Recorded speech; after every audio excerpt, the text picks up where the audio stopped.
What's the 2-minute rule? Take whatever habit you're trying to focus on and scale it down to something that takes 2 minutes or less to do. I have this reader. He started going to the gym and he lost over 100 pounds. He's kept off for more than a decade now. But when he first started to go, he had a rule where he wasn't allowed to stay at the gym for longer than 5 minutes, right? It sounds like kind of ridiculous. You're like, oh, clearly this is not going to get the guy the results he wants. But what you realize is he was mastering the art of showing up. A habit must be established before it can be improved. You need to standardize before you optimize. And then once we've identified a habit that we want to replace or eliminate, what is the mechanism by which we can do that? Broadly speaking, I think there are 4 things that you should do if you want to build a habit. And I think one of the best things you can do early on, this is, if I could actually add one thing to Atomic Habits that wasn't in it, it would probably be this.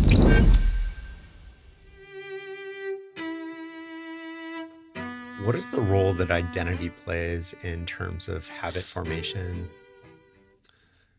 Ultimately, I feel like identity may be the most important thing with habits.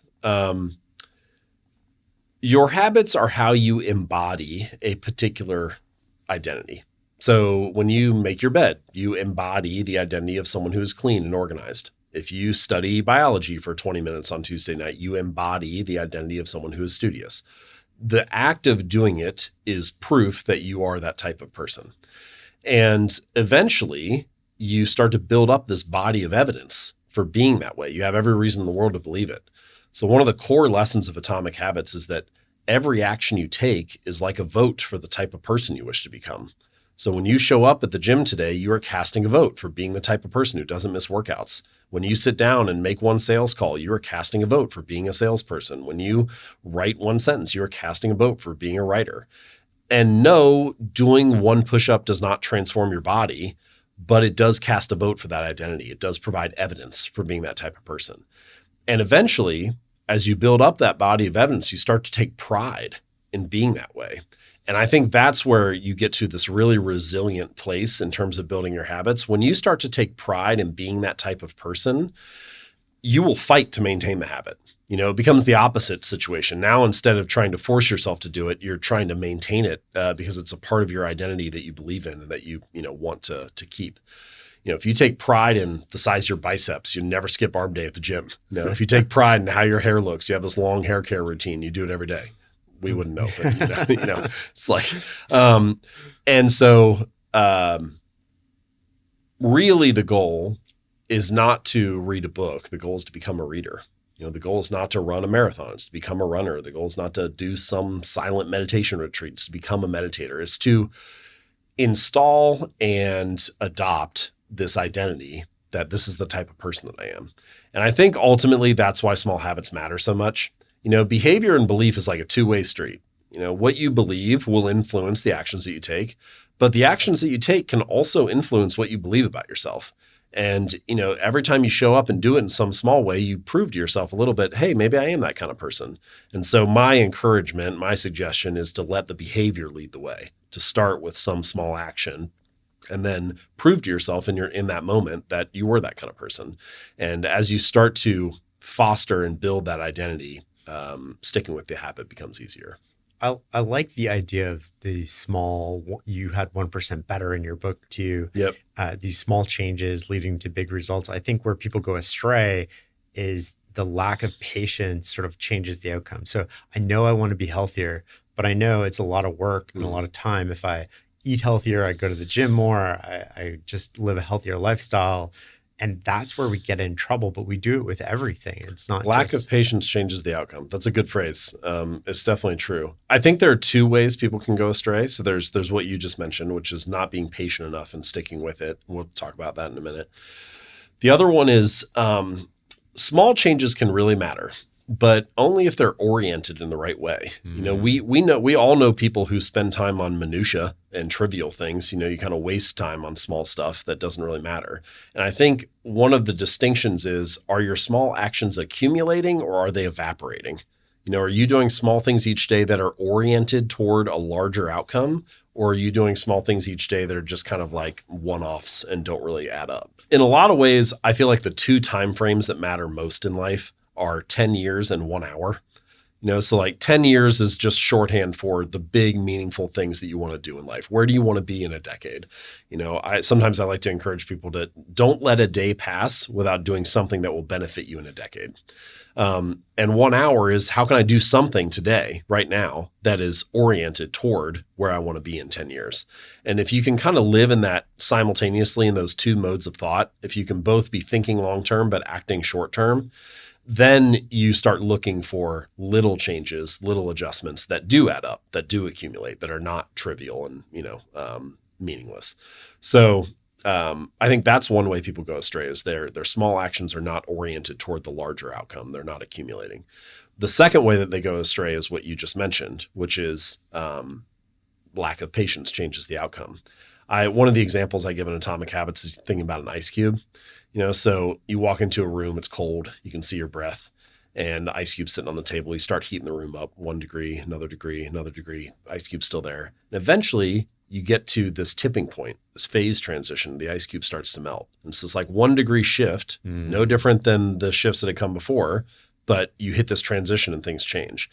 And habits are like that a lot of the time. You'll hear people say things like, I've been running for a month. I can't see a change in my body. Or we've been meeting every Friday for 6 months and we still haven't shipped this feature yet. And it's like, yeah, that work is not being wasted. It's just being stored. It's kind of like complaining about heating an ice cube up a little bit and not melting yet. It's like, well, you just haven't hit the phase transition. So that's where people give up. Yes. The San Antonio Spurs have a quote hanging in their locker room where it says, they've won 5 NBA championships. And it says, when I think about giving up, I think about the stone cutter who takes his hammer and bangs on the rock 100 times without it splitting in two. And at the 101st blow, it cracks. And I know that it wasn't the 101st that did it, but all the 100 that came before. And so many things in life are like that. It's not the last workout that got you fit. It's all the 100 that came before. It's not the last sentence that finishes the novel. It's all the 100 that came before. It's not the last conversation that closes the sale. It's all the 100 that came before. It's this willingness to keep showing up and hammering on the rock and knowing that at some point you are going to hit that phase transition. You are going to hit that, that new level, but you need enough persistence to keep doing it. Are there tips or tricks you have? Because like when I'm working out, I'm getting better, but I'm getting better internally. I can't visualize. It's not visible, but it is like I can't see it, but it's happening. Yes. Are there tips or tricks you have that we can use either psychologically or practically speaking? This is one of the big lessons for habits, which is just because improvements aren't noticeable doesn't mean improvement isn't happening. You're not going to see a change on the scale every time you work out. You're not going to see a change in the number of subscribers every time you publish an episode or whatever. Like it's, it takes a while. But the tricky part is if something's not working, it also takes a while. You just keep banging your head against the wall. So how do you know when you need to be patient and how do you know when you need to try something different? And sometimes you'll hear people say like, try again. I actually think it should be rephrased to try differently. You need to keep trying, but you need to keep trying different lines of attack. This is, I think Naval has something where he says, it's not 10,000 attempts, it's 10,000 iterations. An iteration is a different way of doing it. So you need some adjustment to the approach. And I don't think you need to do it 10,000 times. Usually just doing it 5 different ways or 10 different ways is enough to see, oh, one of these is working better than the other. Yeah. So this is the second kind of insight, which is when something goes well, usually it goes pretty well from the beginning. It's not, now what that does not mean is that you'll always have the results you want right away or that you will immediately get the outcome that you're hoping for. But what it does mean is that this was one of the best pieces of advice given to me early in my entrepreneurial career. Somebody told me you should try things until something comes easily. Now, that doesn't mean that it will be easy, but it does mean that results will come easier than the other things that you have been trying. And so in a lot of ways, I think one of the big quests for life is to experiment enough to find what comes easy for you and then work really hard on what comes easy. Because if you work hard on the thing that you have some skill set for, some strength for, some natural aptitude for, then you're very hard to compete with. So it's just your classic explore, exploit trade-off. Early in the process, you need to explore more and experiment more. And then eventually you start to discover, okay, of the 10 things I've tried, these are the 2 that work best. Now you need to double down on what's working and start exploiting some of the things that are actually getting you results. Peter Thiel gave a talk a while ago, and one of the things he said that really stood out to me was we underestimate when something's working, we underestimate how long it can go for and how powerful it can be. So often we change habits that are working for us too, or we tinker with things that are working. Man, there's so many places in life where this is true. Like two examples. One, in the gym, I have a friend who was very strong, really good lifter, squatted over 500 pounds. And we were training together, and he was doing the squat program, and it went great. He made a lot of progress over like this 3-month span. And then I had to travel or something. I didn't see him for a little while, whatever. I came back. Maybe I saw him like 6 months later. And I said, "Oh, hey, are you still doing that squat program?" He's like, "No." I was like, "Oh, did you stall out or something?" He was like, "No, I just got bored." And you're like, man, like all the time, it happens everywhere. People just, the desire for novelty overpowers the desire to get results. It's like we just can't keep sticking with it. So doubling down on what's working. In a lot of ways, I feel like the process is actually quite simple. Try a number of things, right? So experiment with a number of things, run a number of small experiments. Once you find something that works, double down on it, and then keep doing it until it stops working, which is the step that a lot of people skip. And then once it stops working, go back to the start and try a lot of small experiments again.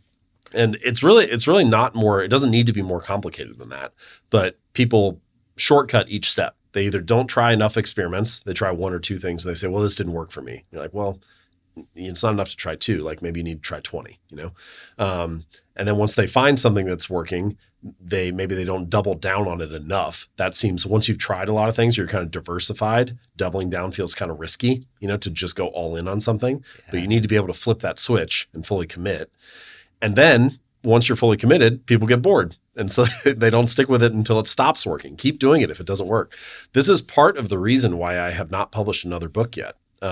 Atomic Habits is working really well. And so I'm trying to take my own advice and don't stop until it stops working. That might be forever. Yeah. Eventually you realize that it's not just about results, right? It's also about how do you want to live your life and what do you want to spend your time on. But yeah, so I think those 3 steps probably should be taken more seriously than they are. How do we create an environment that makes behavior change inevitable? I think that's one of the best questions. How can I create the conditions for success? How can I design an environment where my desired change is easy? In a lot of ways, that's one of the driving questions of Atomic Habits, is to say, I came across this body of research when I was working on the book about willpower and self-control. And a lot of the surface level conversations about habits that people have are about discipline and willpower. People will look at a professional athlete and they'll say, man, if I was just as disciplined as them. But I talked to one guy who played for the Philadelphia Eagles, and he said, during my career, everything was designed for us. We would go to the stadium and we have professional trainers and nutritionists. The food is prepared for us. All the workouts are designed. Coaches are on us every day to do the right drills in the right order. And to, everything there's this environment where the conditions for success have been fully created. And he's like, after I retired, that was the hardest time for me to stick to it. Like, people would look at me as a professional athlete and think, wow, how disciplined are you? But in fact, what I was benefiting from my environment.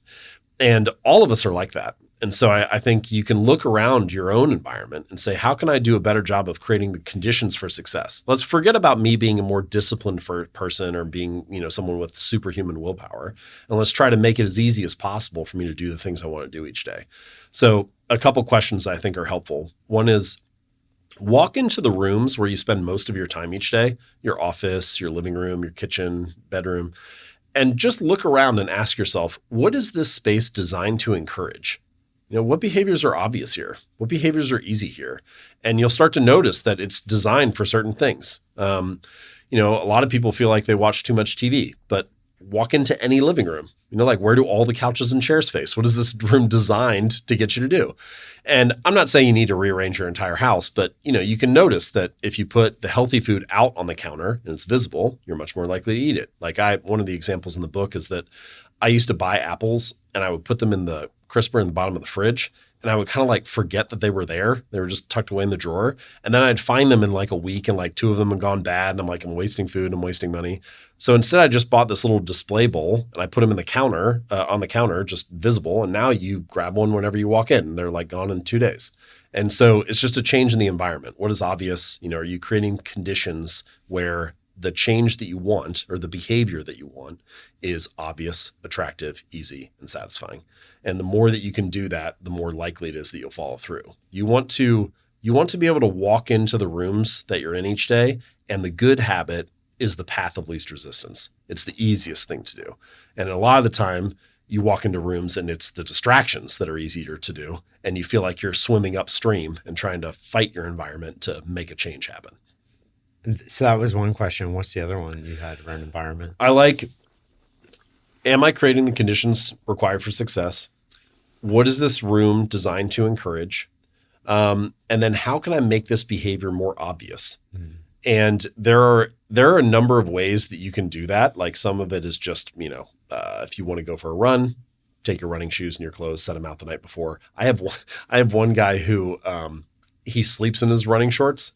So he just gets up. All he has to do is put his shoes and a shirt on, then he's out the door. He's just trying to make it as frictionless as possible. I found that, to give you like another example, if I buy a 6-pack of beer and I put it on the shelf where I can just see it as soon as I open up the door, I'll grab one each night and have one at dinner just because it's there. But if I tuck it down on the lowest shelf and like put it in the back, I got to like bend down to see it. Sometimes I'll forget that it's there. It'll be there for like 2 weeks, and it's just about what is obvious, what is in front of you. Just like the apples. Yes, right. And yeah, it's just the inverse of that. And so I'm not saying that that's enough to change like an addicted behavior or anything like that, but so many of your behaviors will curtail themselves, possibly to the desired degree, if it is less obvious, if it's not as accessible. Another little rule that I follow is I take my phone and I try to leave it in another room until lunch each day. So that just gives me from like 9 to noon-ish where I can work on my own agenda and not respond to everybody else's agenda. I'm not interrupted. And if I have my phone next to me, I'm like everybody else. I'll check it every 3 minutes just because it's there, right? But I have a home office, and so I put it in a different room. It's just down the hall. It's only like 30 seconds away, but I never go get it. And so many behaviors are like that. It's like, well, did you want it or not? Like in the one sense, you wanted it so bad that you would check it every 3 minutes when it was next to you. But in another sense, you never wanted it bad enough that you would work for 30 seconds and walk down the hall to get it. And so a little bit of friction can sometimes go a long way in shaping a behavior. What would you say to somebody who doesn't have the confidence to start? Anytime you do something new, by definition, you are doing something you're unqualified for. It can't be, if you've already done it, if you already have some type of qualification or skill set or experience, then you're qualified for it. It can't be new. It's just something you're repeating that you've done before. So you have to realize that there is some level of uncertainty that comes with anything that is new. So I think just accepting that is a good starting place. The second thing is that you don't need to figure it all out today. Like one of the frameworks that I like, I think I heard this originally from Sean Puri. He said ABZ. Okay, so A is an honest assessment of your current situation. Try to look at your current reality with clear eyes. Z is where you ultimately want to end up. And B is your next step. And all you need to know is A, B, and Z. You don't need to know steps C through Y. But so often people will convince themselves, well, I don't know what steps C through Y are. Or even if they realize they're not going to plan it all out, they're like, yeah, but I kind of want to know what C, D, and E are. They want to be able to see a little bit further into the future.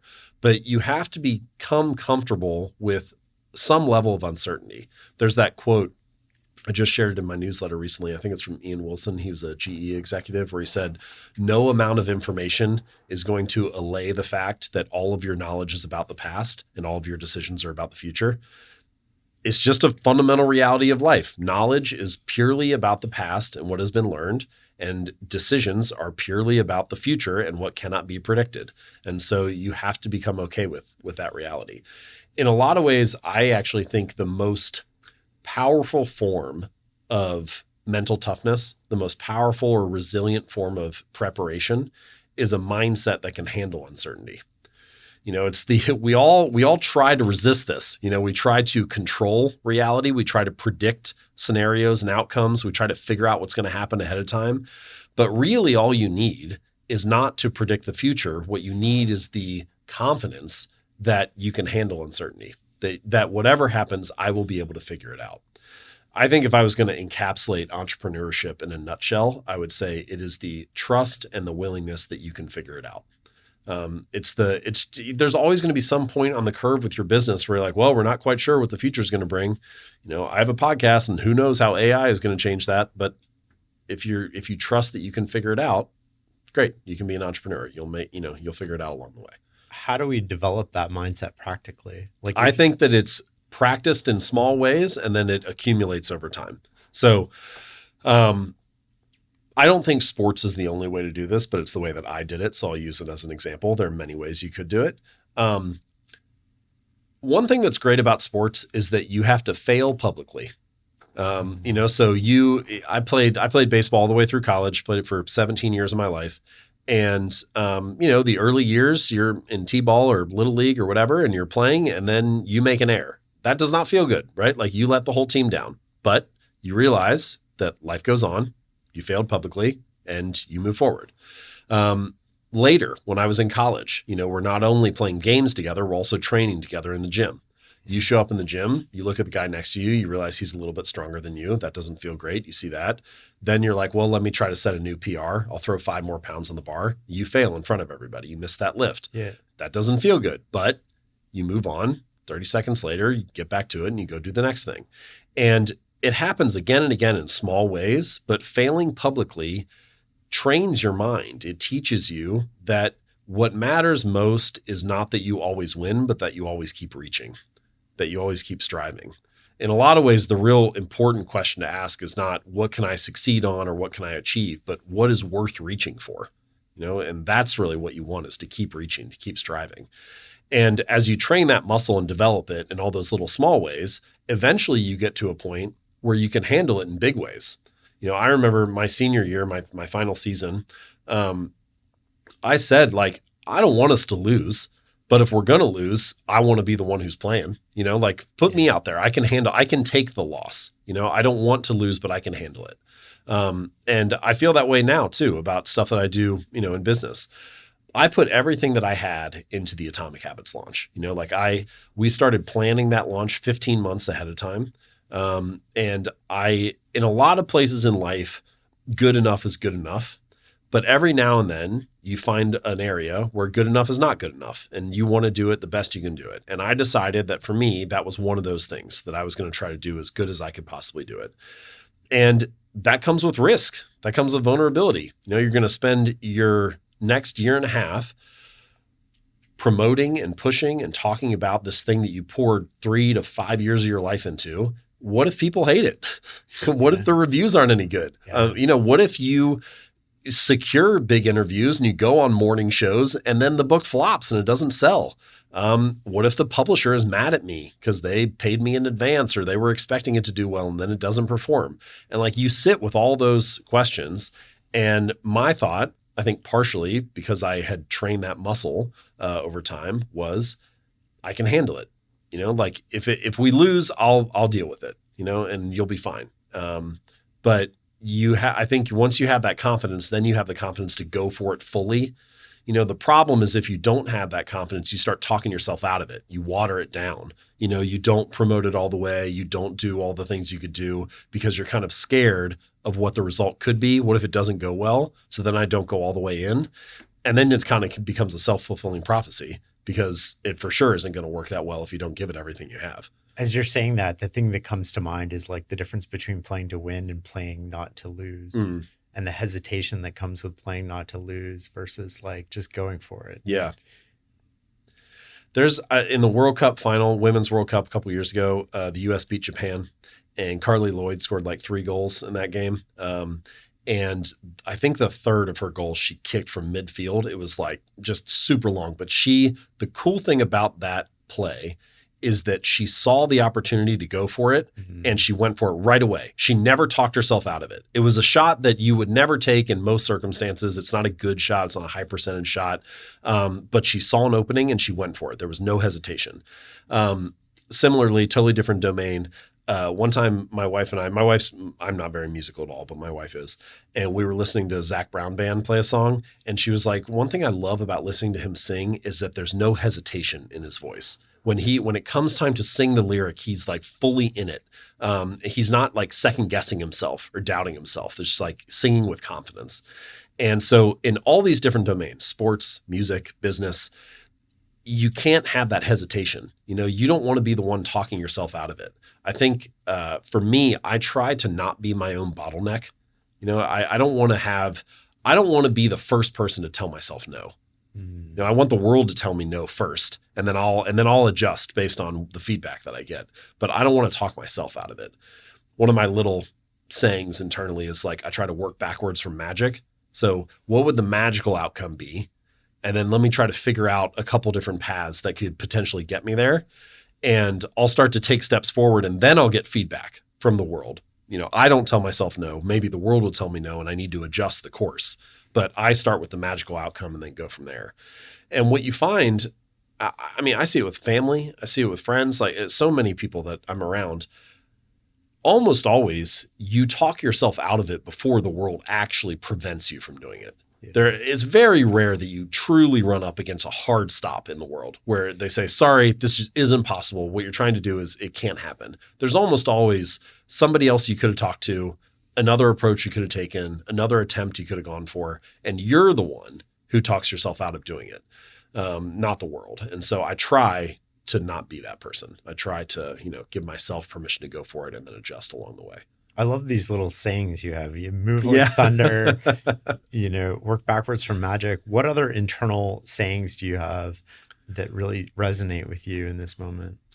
One of the biggest things I learned from my grandfather was his little saying was PMA, positive mental attitude. So in any scenario, you try to have a positive outlook regardless of the current circumstances. And that sounds a little kind of woo-woo-y sometimes, or, always think positive or whatever. But I have tried to become better at practicing it and teaching my kids how to practice it. So one way that you can do it is when you run up against something that feels kind of difficult or feels like you don't feel confident about it, you try to rehearse it visually and you emphasize the good portions of what could happen. And this can happen either in retrospect or it can happen pre-visualization before the thing happens. So I'll give you two examples. In retrospect, when I played baseball and I was like 10 or 12 or 14, after each season, we would go sit on the back deck at my parents' house and my dad and I would talk about the year. And we would talk about the good plays from the year, my best plays, my best games, the games that we won. We would try to highlight. I didn't know this at the time, but what he was doing was he was helping me highlight the wins from, small and big from that last season. And I can remember some of the conversations that we had. Like one, I got into high school and I was never the best player on any team that I was on. But he was like, look, if you just keep sticking with it, what you're going to find is that guys will drop off each year. And so there's this power of longevity of staying in the game that will benefit you. And he was right. I became a better player every year that I played. So that's like a retrospective one. Are you emphasizing your wins? And then the looking forward, if you do like a pre-visualization version of it. So I have a couple kids. One of them is 3 and is starting preschool. And he went to preschool on the first day. He had a hard drop off. He didn't like it. Don't leave me. I don't know what this place is. It feels, scary, whatever. So he had a tough day getting dropped off the first time. Second day comes, same thing, kind of cries a little bit, has a tough day when he gets dropped off. So the third day, I get them up in the morning and I get them ready and get them breakfast and stuff. So I'm in the kitchen and I said, all right, guys, today's a preschool day. And immediately he was like, and I was like, hold on. You like your teachers, right? Miss Jalen, Miss Caitlin, don't you like them? He's like, yeah. And I was like, okay, what did you guys do yesterday? You got to play with the crayons and the glue sticks. Like that was fun, wasn't it? He was like, yeah. I said, you have snack time and lunch. Like that, those are good things. He's like, yeah. And then I said, after school, you go play on the playground. So you get to go down the slides and everything. He's like, yeah. And that was all I said, but what I'm trying to do is to get him to emphasize the positive portions of what's about to come, to imagine what it would be like for the day to be good. And, he went, I don't know, maybe we just got lucky, but he went and he had a great drop off that day, and he's loved it every day since. He's been fine. And so you can see how that skill can be applied throughout life. You know, they're in fourth grade and they're getting ready to give their first presentation. And they feel nervous about talking in front of the class. Great, let's walk through this and emphasize what the good parts are going to be. Or, you know, they're in eighth grade and they're going to go to their first school dance and they feel weird and awkward about it. Like, let's talk about what a good night would look like. And so many of your problems in life come from your brain overemphasizing minor details, the wrong minor details. And what I'm trying to do with both myself and my kids and the people around me is to encourage them to emphasize good minor details. Yeah. You know, to what portion of the day are you latching onto and what story are you telling yourself? Yeah. And so the more that you can do that, I think it's kind of like a muscle. The more that you do it, the better you get at it. And that's ultimately that goes back to that PMA, positive mental attitude, that, you know, my grandpa taught me. And so that's another one of my little I love that. I want to talk about reputation. I want to hear, maybe I'll just say the word and like you can riff on it for a few minutes. Reputation, like my reputation or how I think about it? How you think about reputation? I don't really think about it that much. I'm not that worried about it. I guess the main way that I think about it is I want to be known as someone who is useful. You know, like useful is a word that I come back to a lot. If you Josh Kaufman has a good framework. It's like three things. I think it's true, useful, and clear. Yeah. You know, it's like you want to write things that are true and accurate. You want to write things that are useful and actionable, and you want to be clear and understandable in how you do it. I think that does describe a lot of my approach and how I'm trying to focus on, you know, putting work into the world. All right, so I guess I don't think about my reputation that much, but this is how I generally think about reputation, status, brand, whatever. Ultimately, your reputation will be the quality of the work that you do. So it is, I think Brent Beshore said at one point, it's like the range of outcomes that you can expect from a brand. And so the more that you do things that are high quality and useful and valuable and actionable, the more that you will become known for that. Now, there is a little bit of priming that can go on. So like at the top of 321, my newsletter, it says the most wisdom per word of any newsletter on the web. I'm trying to set an expectation there, right? Like it's when somebody signs up and subscribes and they read that, now you see that and you're like, okay, I'm about to read something that has a lot of wisdom and is like dense and informative. There's a lot of signal and very little noise. That's the tone I'm trying to set. Now, the flip side of that is you have to deliver. Yeah. And so if you set that expectation and you don't actually deliver, well, it's not going to go very well. And so I'm also putting the responsibility on me a little bit. You know, there's like nothing to hide behind. I do this with my Instagram account. It's like a very weird Instagram account. You know, there's no photos of me. It's just text. But it's kind of like a peacock's tail, you know, in the sense that it's a very useful hindrance. Like it's very visual, and it shows which peacocks are strong enough to have this kind of superfluous tail to still survive and escape predators. Those are the ones that have great genes. Well, when you can't hide behind anything else on your Instagram account and it's just words, the ideas have to be good enough. You know, it's a useful hindrance. It's a useful blockage to getting people's attention. And so I'm like, well, if it's just going to be words, they better be pretty good. So I think about priming those expectations and setting those standards and then also trying to reach them. But ultimately, it's just about the quality of the work that you do. And so the more that you show up with value and useful ideas, the more you become known for that. I think this is kind of connected to reputation, but I don't think about shaping it for me that much. But the lens should be mostly focused on the reader, not on yourself. I think if you think a lot about reputation and you're trying to like cultivate this image, that's the energy is focused in the wrong direction. If you're focused on the reader, then you start asking different questions. How can I create something that's incredibly useful for somebody? How can I make it more actionable? How can I make it easier to understand and simpler? How can I make it easy enough that I can teach it? Not all those questions are focused on the reader's, view or from their position. And then there's also just questions like, what do people need right now? Like what are people asking for? I'm trying to pay attention to that. So for the most part, I think reputation takes care of itself if you try to take care of other people. And if your lens is focused on them, then it ends up, working just fine for you.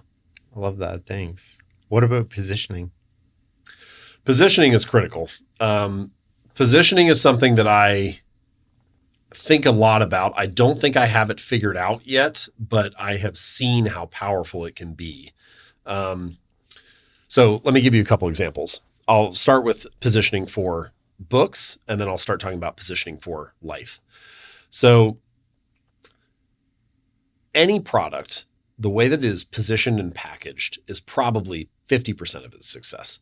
A couple examples from books. Atomic Habits has a chapter later in it where I talk about deliberate practice. It could have been a book about deliberate practice where I talk about habits, but instead it's a book about habits where I talk about deliberate practice. And I think the way those two books would sell, the difference is enormous. If you don't know what deliberate practice is, it takes 30 seconds to unpack it and describe it. How is it different than regular practice and so on? You don't get 30 seconds when somebody's thinking about buying a book. You're not there at the store to explain it to them. So the packaging, the positioning of the book, which I would describe as pretty much anything that you see on the cover, has to sell itself in 7 seconds, and just by virtue of growing up in society and being part of the world, you know that having good habits is favorable and having bad habits is unfavorable. And I don't need to sell anybody on that. All I need to sell you on is, hey, if you only read one book about habits, Atomic Habits should be the one. And that's a much different pitch. And so the positioning and packaging makes a big difference. Another example, one that, so Authors Equity is this book publisher that I helped co-found. We have a book coming out called The Overthinker's Guide to Making Decisions. And that is basically a book about choices. It's a book about choosing and making decisions. It could have been called something else. It could have been called The Decision Guide or The Power of Choice or something. It could have been called that. But The Overthinker's Guide to Making Decisions is a great package. It's a great frame. I have told multiple people about it, and the reply to me has been, oh, I need that. And that's usually a sign that you got the packaging right, is that, people are interested in that way. So those are two examples of positioning for products. And I think any product, the positioning and packaging is a critical part of the success. Before I go on to positioning about life, I just want to mention a few things that make for good positioning. So a lot of this are principles from direct response copywriting. It's a good domain to study or a good place to look for examples. But one of the core principles of direct response copywriting is that you should try to solve or address a timeless and enduring desire that people have. And so many books and other products, but I think a lot about books. So many books are kind of adjacent to a desire people have. They're not the actual desire. And then you're kind of in this uphill battle where you're trying to convince somebody to pay attention to something that they don't actually care about. But you want to address a timeless and enduring desire. So a lot of what makes for a really good book title is part of what makes for good packaging. So good book titles usually have 3 or 4 qualities. The first quality is it addresses a timeless or enduring desire. The second quality is it tells you what the book is actually about, which sounds kind of obvious, but a lot of the time people kind of like keyword stuff titles. They say like how to make millions, be happy, and live the dream. And you're like, that's not even what this book is about, but whatever. The third thing that they do is that they are an unmistakable or an ownable phrase. So what that usually means is that it's a little bit weird when you first hear it. A lot of the really iconic book titles, they are phrases that you do not hear elsewhere in life. So Man's Search for Meaning. Basically, you only hear that in the book title. Nobody uses that phrase in daily life. How to Win Friends and Influence People. Even now, describing it as winning friends sounds kind of odd, But it's odd enough that there's no mistaking what you're talking about. They can own the real estate in the reader's mind. Atomic Habits. Before the book came out, you would not describe a habit as atomic. You might have said it was little or small or tiny or something like that, but you wouldn't say atomic. It's a weird way to describe a small habit, but that's good because you can own that phrase. So unmistakable, addresses a timeless or enduring desire, tells you what the book is actually about. And the final piece is that usually there's an element of contrast, some element of surprise. So Rich Dad, Poor Dad, or the life-changing magic of tidying up. I thought tidying up was a small thing. Now you're telling me it's life-changing.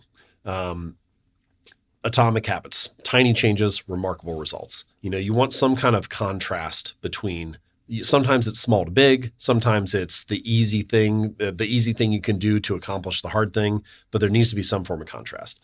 A good example that's not like a self-help book or a business book is Astrophysics for People in a Hurry by Neil deGrasse Tyson. Yep. I thought astrophysics was something that was going to take 7 years and a PhD. Yeah. No, actually just read this book in an hour and a half. And so the contrast is something that's compelling. So if you have those 4 elements, that usually leads to good positioning and packaging. All right, so that's just on the product side. Separately, there's a whole other discussion about positioning, which is like life positioning. Yeah. How can you put yourself in good positions for things to happen? And there are so many ways that you could do this. I'm sure that you can think of many too. Sometimes it's just about putting yourself in positions for good things to happen. So we talked earlier about sharing your work publicly. Every episode that you publish, every blog post that you put out, every social media post that you put up is a little bit of surface area that somebody could discover, and you could, have some interesting interaction. For Atomic Habits on launch day, I had an interview on CBS this morning, and I remember that. Yeah, it was a big moment for me because it changed the launch of the book from, hey, some guy is releasing a book to this is a thing. Here's a piece of national media. People are paying attention, basically. It made it feel credible and real. And the way that it happened is I wrote an article, a blog post on my site 4 years earlier called The Physics of Productivity. And it was just me trying to be clever, taking Newton's 3 laws and applying them to productivity. And it sat there for 4 years, and it was fine. It was an average article. It didn't go viral or anything, but it did fine. And then a year before Atomic Habits came out, a reporter at the New York Times stumbled across my website and liked it, and they linked to it in an article. Well, some producer at CBS read that article and was like, hey, can we have you come on and talk about those productivity principles? So I went on and I did a segment for CBS about a year before the book came out. It was maybe like 10 months or something. And I did that segment for like 3 minutes, just a little interview. And as soon as it got done, I went to Gayle King and I said, I have a book coming out in 10 months and I want to come back on the show and talk about it when it's ready. And she said, sure, we'll have you back on. You just need to make sure that we're your first interview. Like we want to have the first, release. And I said, deal. What's your email address? And so I got her email and I sent it to my publisher and we got it all linked up. So when I wrote that article 4 years earlier, I had no idea that was going to work out like that, but it was a little bit of surface area. I was putting myself in a position for good things to happen by trying to create something of value in an enduring format. Again, we talked about what has a long half-life. That blog post had a half-life of at least 4 years. Yeah. I put myself in a good position for things to break my way. You don't know how it's going to happen, but if you try your best each time and you keep creating some surface area, you're going to catch a break at some point. So that's like a business example. There are tons of examples with margin of safety, especially with finances. If you give yourself a large margin of safety, in other words, your expenses for your life are much less than what you're taking in, you can handle a lot of things coming your way. And so that is positioning yourself well for the unexpected elements of life. We have a family situation with some medical stuff, and there was some customized medical equipment that somebody needed because of what they were dealing with. And it's $200,000. And it's like, it's a huge expense. But if you give yourself a huge margin of safety and you've been saving for years, you don't know what that's going to be, right? It could be that. Yeah. It could be, so one of my little things that I'll say sometimes is like, life is going to come for you. You just don't know when. You don't know when it will be your turn, but it will come for you. There will be something. So that expense was not our turn. But a couple years later, my wife fell and broke her knee into 4 pieces, and I had to take 6 months off of work. I'm like super thankful to previous James, right? Like James from 10 years earlier that built this business where I could actually take 6 months off of work to take care of her and the kids, because what was I going to do if I didn't have that margin of safety? But I put myself in a position where I was able to make that happen. And so each year I look at my position, both in terms of like flexibility and in terms of finances. And I don't really even care about our net worth that much. What I care about is, am I in a stronger position this year? Like as long as each year it's getting a little bit stronger, the margin of safety gets a little bit larger, the ability to handle stress or uncertainty gets a little bit better, then, you're positioning yourself better each year. And so there are lots of ways to apply that positioning concept. Just a slight off track here. How are you investing that money these days? Yeah, I don't know that I don't know that I want to talk about my personal investments, but I will talk about my personal philosophy. I guess I'll say that. Yeah. I eventually I realized that you can beat the market, but you will lose your life. And so what I mean is that it is possible to get outsized returns, but you have to spend all your time doing it. And I don't want to be a VC or an investment advisor or, you know, like somebody who's, I don't know, trying to be the next Buffett or Munger or whatever. It's not how I want to spend my time. You know, you only get one precious life, and I want to spend it on other things. Mostly I want to spend it creating, you know, trying to make things that didn't exist before, and spending time with family. And so I'm kind of optimizing for that.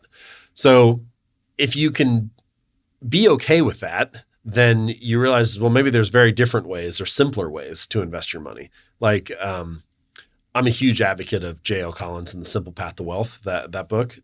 His approach, I think, is great, which is mostly just like dump it in Vanguard and let it ride. But it's incredibly simple, and I get all my time back. And if I'm making 12% a year rather than 15% a year, who cares? You know, like I'd rather trade the 3% a year and get to spend my hours the way that I want. So a lot of my approach is based around that, around simplifying and trying to make sure that I protect my time more than trying to squeeze out additional percentage points beyond what the market makes. You know, I heard this other phrase once, which is, remember that the goal is not to beat the market. The goal is to end up wealthy. You know, like so many people are focused on beating the market that they lose all their time and end up, I don't know, in many cases, not even beating the market. Broke. But yeah. So it just gives you a little bit of a different approach. And I think also investing in Vanguard is incredibly diversified because you got a slice of every company.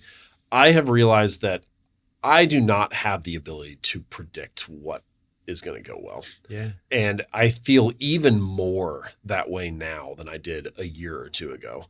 Things are moving so fast, the rise of AI, whatever. Like I cannot tell you what companies are going to be at the top of the Fortune 500 in 3 years or 10 years. Like I have no confidence. They may not even exist. Yeah. I have no confidence in it. So I would rather not try to pick the winners and instead just play the general trend. I wanted to ask you about your reading habit and how you take what you're reading and incorporate it into what you're doing or thinking about or make it top of mind. It's so easy to read something and sort of put it down and then forget about it.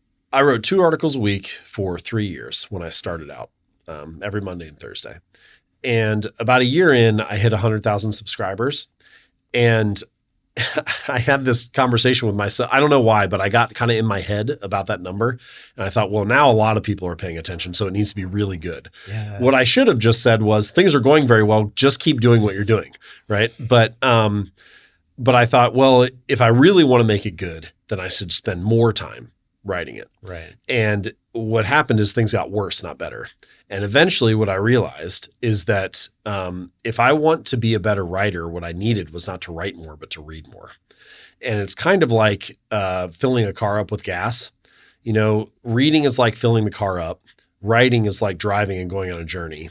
And you need both. You know, like the point is not just to sit at the gas station all day and keep filling the car up. Like the tank is already full. Yeah. You should go out and see something. But if you just keep driving, you end up stranded on the side of the road. And so for me, reading is the primary way that I generate inspiration and ideas. Almost every thought that you have is downstream from what you consume. It's so rare. There's even a debate among neuroscientists whether it's even possible to have a spontaneous thought, truly spontaneous thought. You know, you say something to me or ask me a question and that sparks a thought, or somebody cuts you off in traffic and that makes you feel a certain way or whatever. Yeah. But it's just an endless string of you responding to the situations and inputs that come to you throughout the day. So we don't usually give it this amount of weight, but when you choose who you follow on social media, when you choose what podcasts to listen to, when you choose what books to read, you are choosing your future thoughts. Yeah. And if you want better, more productive, more creative thoughts, you need better, more productive, more creative inputs. And so choosing what to read or choosing what to listen to or who to subscribe to is actually a very weighty decision. It's a very important decision. I find that my reading habit now, there's some quote about Emerson, I think, where he says he reads like a hawk flying over a field scanning for prey. And I kind of feel like that's how I read a lot of the time. I'm almost reading for like ideas or for chapters, not for books. I'm looking for the piece that is relevant to what I'm writing about at the time or what I'm trying to learn at the time. I'm not just sitting down and saying, well, let me read and unpack this argument for fun. If I am at a stage in my life at some point where I'm doing less writing, maybe I will read for that way more, just for enjoyment or for knowledge's sake. But right now I'm kind of reading more for knowledge for an outcome, which is for me to distill it and apply it in some actionable way and then share it with the world. So what does that look like? Like you're reading a book, are you highlighting? Are you taking that highlight and putting it into like a Word document? Like if I read a book that's really good and relevant to what I'm working on at the time, it's very hard for me to make progress on it. It might take me like, seriously, I might spend, at this point, I'm not working as much because we have all these kids, but it might take me 4 hours to get through 3 pages.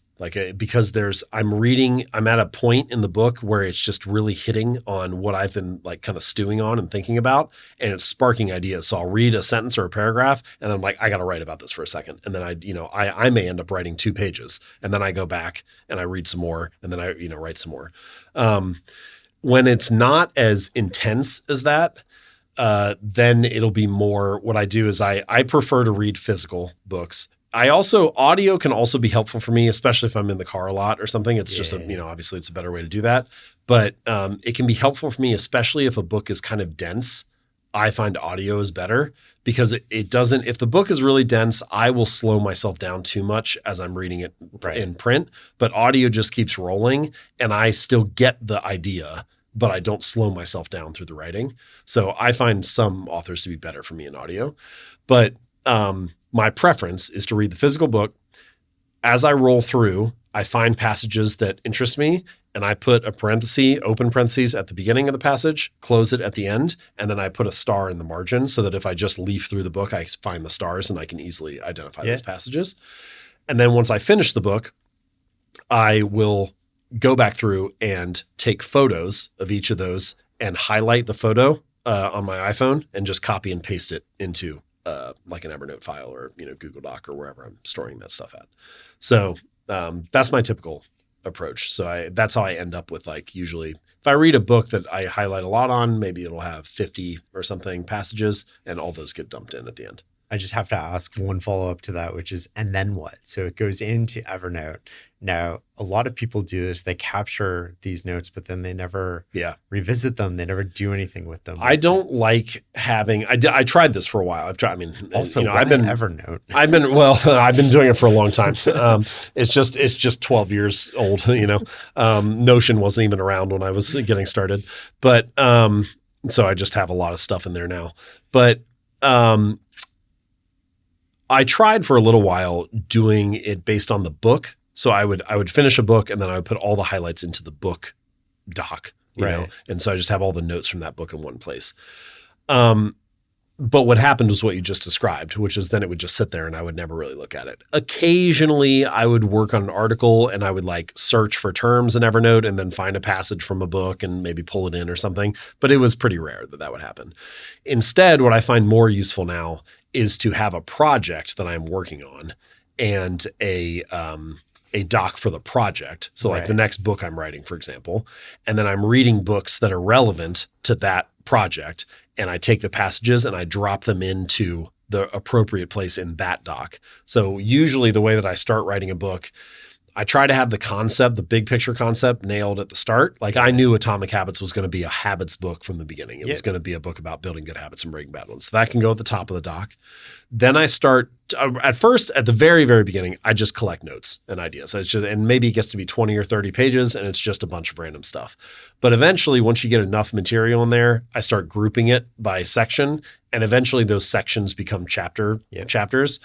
And that's usually, for most of the process, that's usually what the doc looks like, is it's just sort of a loosely structured chapter. This is a chapter about leverage. This is a chapter about tailwinds. This is, whatever. And when I read and I have something that's relevant to a chapter, it gets copied and pasted into there. So it starts to, the chapters end up, the part of my process that part is just a lot of fun. What I just described to you, that's just fun to me. I get to read, I'm excited about it. I dump it all in, it gets organized. That part can be great. I have 2 manuscripts right now. One is 500 pages, one is 600 pages. That is just that. It's just a bunch of stuff that I've read that is organized around the book concept. The very unfun part is taking it from 600 pages of roughly organized notes and turning it into chapters that can be readable. And it gets compressed along the way from 600 pages down to 200. And so that takes a lot more work. But that work is what makes it so easy for the reader to read. Yeah. Yeah. That's what makes it good. Yeah. And that's also what's hard. I mean, sometimes people will complain and say, oh, writing is hard. And like, yeah, writing is hard, but also that's kind of the point. Like it's also like lifting. It'd be like complaining about lifting weights and the weights being heavy. You're like, yes, the weights are heavy and that's what's getting you stronger. Like writing is hard because it's making you a better thinker. It is forcing you. The act of writing is forcing you to clarify your thoughts. The act of lifting the weight is forcing your muscles to get stronger. And so it only works because it is hard. If it was easy, it would not require much thought, which means it also doesn't require much reorganization in your mind, and you're not learning very much or clarifying very much. After the success of Atomic Habits, the inbound must be crazy. How do you maintain the focus on the things that you want with all these opportunities available to you? I'm kind of a slow learner, honestly. Like it took me a while to figure it out, and I don't know that I have it fully figured out now. It seems like the bar keeps changing or moving, Partially, I think it's a good thing. If you're really successful and things are going well, then every year your opportunity cost should increase. But what that also means is every year you should be saying no to things that you were saying yes to the previous year. And so I feel like I'm always 3 to 6 months behind on what I should be saying no to.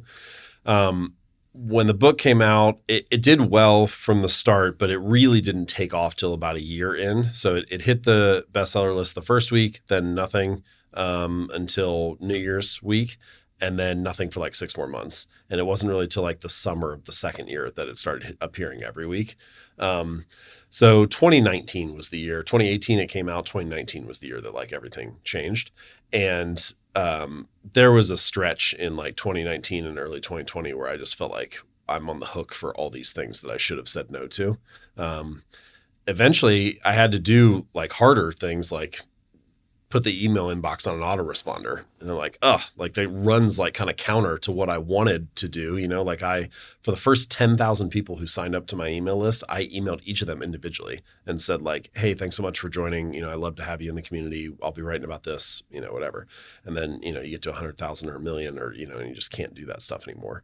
So, yeah, it's like best possible outcome, right? Like you don't want to complain about it. It's what could be better. But also it just takes a lot of learning and reminding yourself that you have to continue to increase that filter. Are there any lessons that you took away that you wish you would have known sooner about filtering or selecting opportunities? There are lots of things that I think about now strategically for what I want to focus on that I didn't really have a language for at the time. You kind of like follow your gut or your intuition. But so I'll give you a couple. Not everything that you do can match all the qualities that check all the boxes that I'm about to cover, but I think about each of these boxes and how do they weave together. So like one thing is leverage. How can I get more output out of each unit of effort? And so some things are much higher leverage than others, like writing. Let's just take writing as an example. Writing in a journal or a diary is fine. It's very useful for you. It might help you think more clearly. Like writing has lots of benefits. But if you choose to take what you write and share it publicly, well, now all of a sudden you have a lot more leverage with that. Other people can find it. It becomes this kind of like honey pot that attracts like-minded people. I like to say that sharing your work publicly is like a magnet, and it just draws other people to you who are interested in the same thing. It's probably one of the most useful things you can do for networking. It's not actually networking. It's just sharing your knowledge and trying to be useful in public. So leverage is one thing to think about. How can I get more output out of the hours that I'm putting in? One question that I really like is, what is the work that keeps working for me once it's done? Mm. So like doing this podcast interview is a good example. When Atomic Habits came out, I did like 200 interviews in like 6 months. And some were podcasts and some were radio. And I don't really do radio interviews anymore. And it's not really because I have something personal against radio. It's just that once we get done with that 5-minute segment or 10-minute segment, we're off the air and that work is not working for me anymore. The time I just put in evaporated. But this will get recorded, and somebody will watch it today and then somebody will watch it in a month. And, it's almost like there's two versions of James out there. There's like the version that's out there living his daily life. And then there's the one that got recorded right now that can keep working each hour after it's done. So that's one filter. Another thing that I think about is sequencing. So doing things in the right order or doing things in an order where it accumulates for you. I debated about whether to self-publish Atomic Habits or traditionally publish for like a year and a half. I was like really close to trying to self-publish. And ultimately at the time, it's a little bit easier now, but still quite hard to hit a bestseller list as if you're self-published. And I decided, well, if I'm really going to go for it and try to hit the New York Times list, I might as well do it with my first book because then I can be a New York Times bestselling author for the rest of my career. Mm-hmm. There's no guarantee I was going to do it, but it's like if you're going to try, you might as well try early. And then you can get the benefit of that status marker for the next 50 years rather than self-publishing your first like 5 books and then doing it, in 20 years. So that's just kind of a sequencing thing. The other thing that I think about a lot is I like it when the work that I'm doing, every project that I'm touching feeds each other in some way. They kind of like cross-pollinate. So a few examples, I'm writing, it's almost fractal the way that you can think about this. So like the small version is I write an idea. That idea could go on Twitter and be used as a tweet. It could be in a newsletter that I publish each week. It could get repurposed onto Instagram as like a quote card or something. Maybe if it's good, it could become the seed of something that's a chapter in a book or whatever, but it gets repurposed in lots of ways. So that 1 hour, again, kind of like leverage, it's working for you in more ways. How does it accumulate? How does it cross-pollinate? You can also do it with platforms. So like all of the platforms that I have for my business point to each other. Like when I post on Instagram, at the bottom of each post, it says, want to learn more ideas like this? Sign up for the newsletter at jamesclear.com/321 or go to jamesclear.com for more. The book points to things. You read Atomic Habits, and then at the end of each section, it says, if you want to get a PDF guide that summarizes these key ideas, go to atomichabits.com and, you can download it or whatever. So the book's pointing to the website's pointing to the book, the newsletter is pointing to social media is pointing to the newsletter. It's all like this web where everything is kind of cross-pollinating. I think some people get that and they do it like once or twice or 7 times, but like you need to do it every time. Like you're building this very tight web. You're building this network of things that all accumulate together. And then you can do it at an even larger level. So like we have the writing idea, the tweet idea, you have the platform idea, that's still within one business, but you can even do it across businesses. Like I have my business as a writer, I'm an author and I have my platforms, but I also co-founded a publishing company, Authors Equity. And so now the brand that I have as an author helps me meet other authors and talk to them. And if it's a good fit, they can come and publish with us. And so those two things feed each other. I publish my books through Authors Equity. Like it's a way for those two businesses to help each other. And then I even have like a side project, which is this cabin in the woods that I built, I'm building this cabin, and it can be a retreat center for authors. We can bring authors out there and we can meet for 2 or 3 days and talk about how to write books and launch books and build your platform. And some of those people can publish with Authors Equity, and you can like see how everything kind of feeds each other. So it doesn't all work perfectly together like that every time, but I like when things can kind of check multiple boxes. And then one of the other ones that I'll mention, and then I'll take a break for a second, is tailwinds. So like I always think about email lists. You and I both have lots of friends who have email lists, and people are growing at different rates, but basically everybody I know's list is getting bigger. I don't know that I know anybody whose list is shrinking, unless it's like they're intentionally, trimming subscribers or something. But more and more people come online each day. there still are like, 1 billion people in the world that need internet access and are coming on. So there's just this huge tailwind of readers and the internet continues to grow and people continue to subscribe to things. And so it's just a good like place to play because there are lots of forces working for you. So if you put all of those things together, you're like, all right, there's a big tailwind on the internet and building an audience. If you share your work publicly, you gain leverage and you can attract more people to your work and you can, become more known or your work can get out there. If your platforms cross-pollinate, they can kind of grow each other. That same dynamic of a tailwind for, email list is also true for social media and, other platforms online.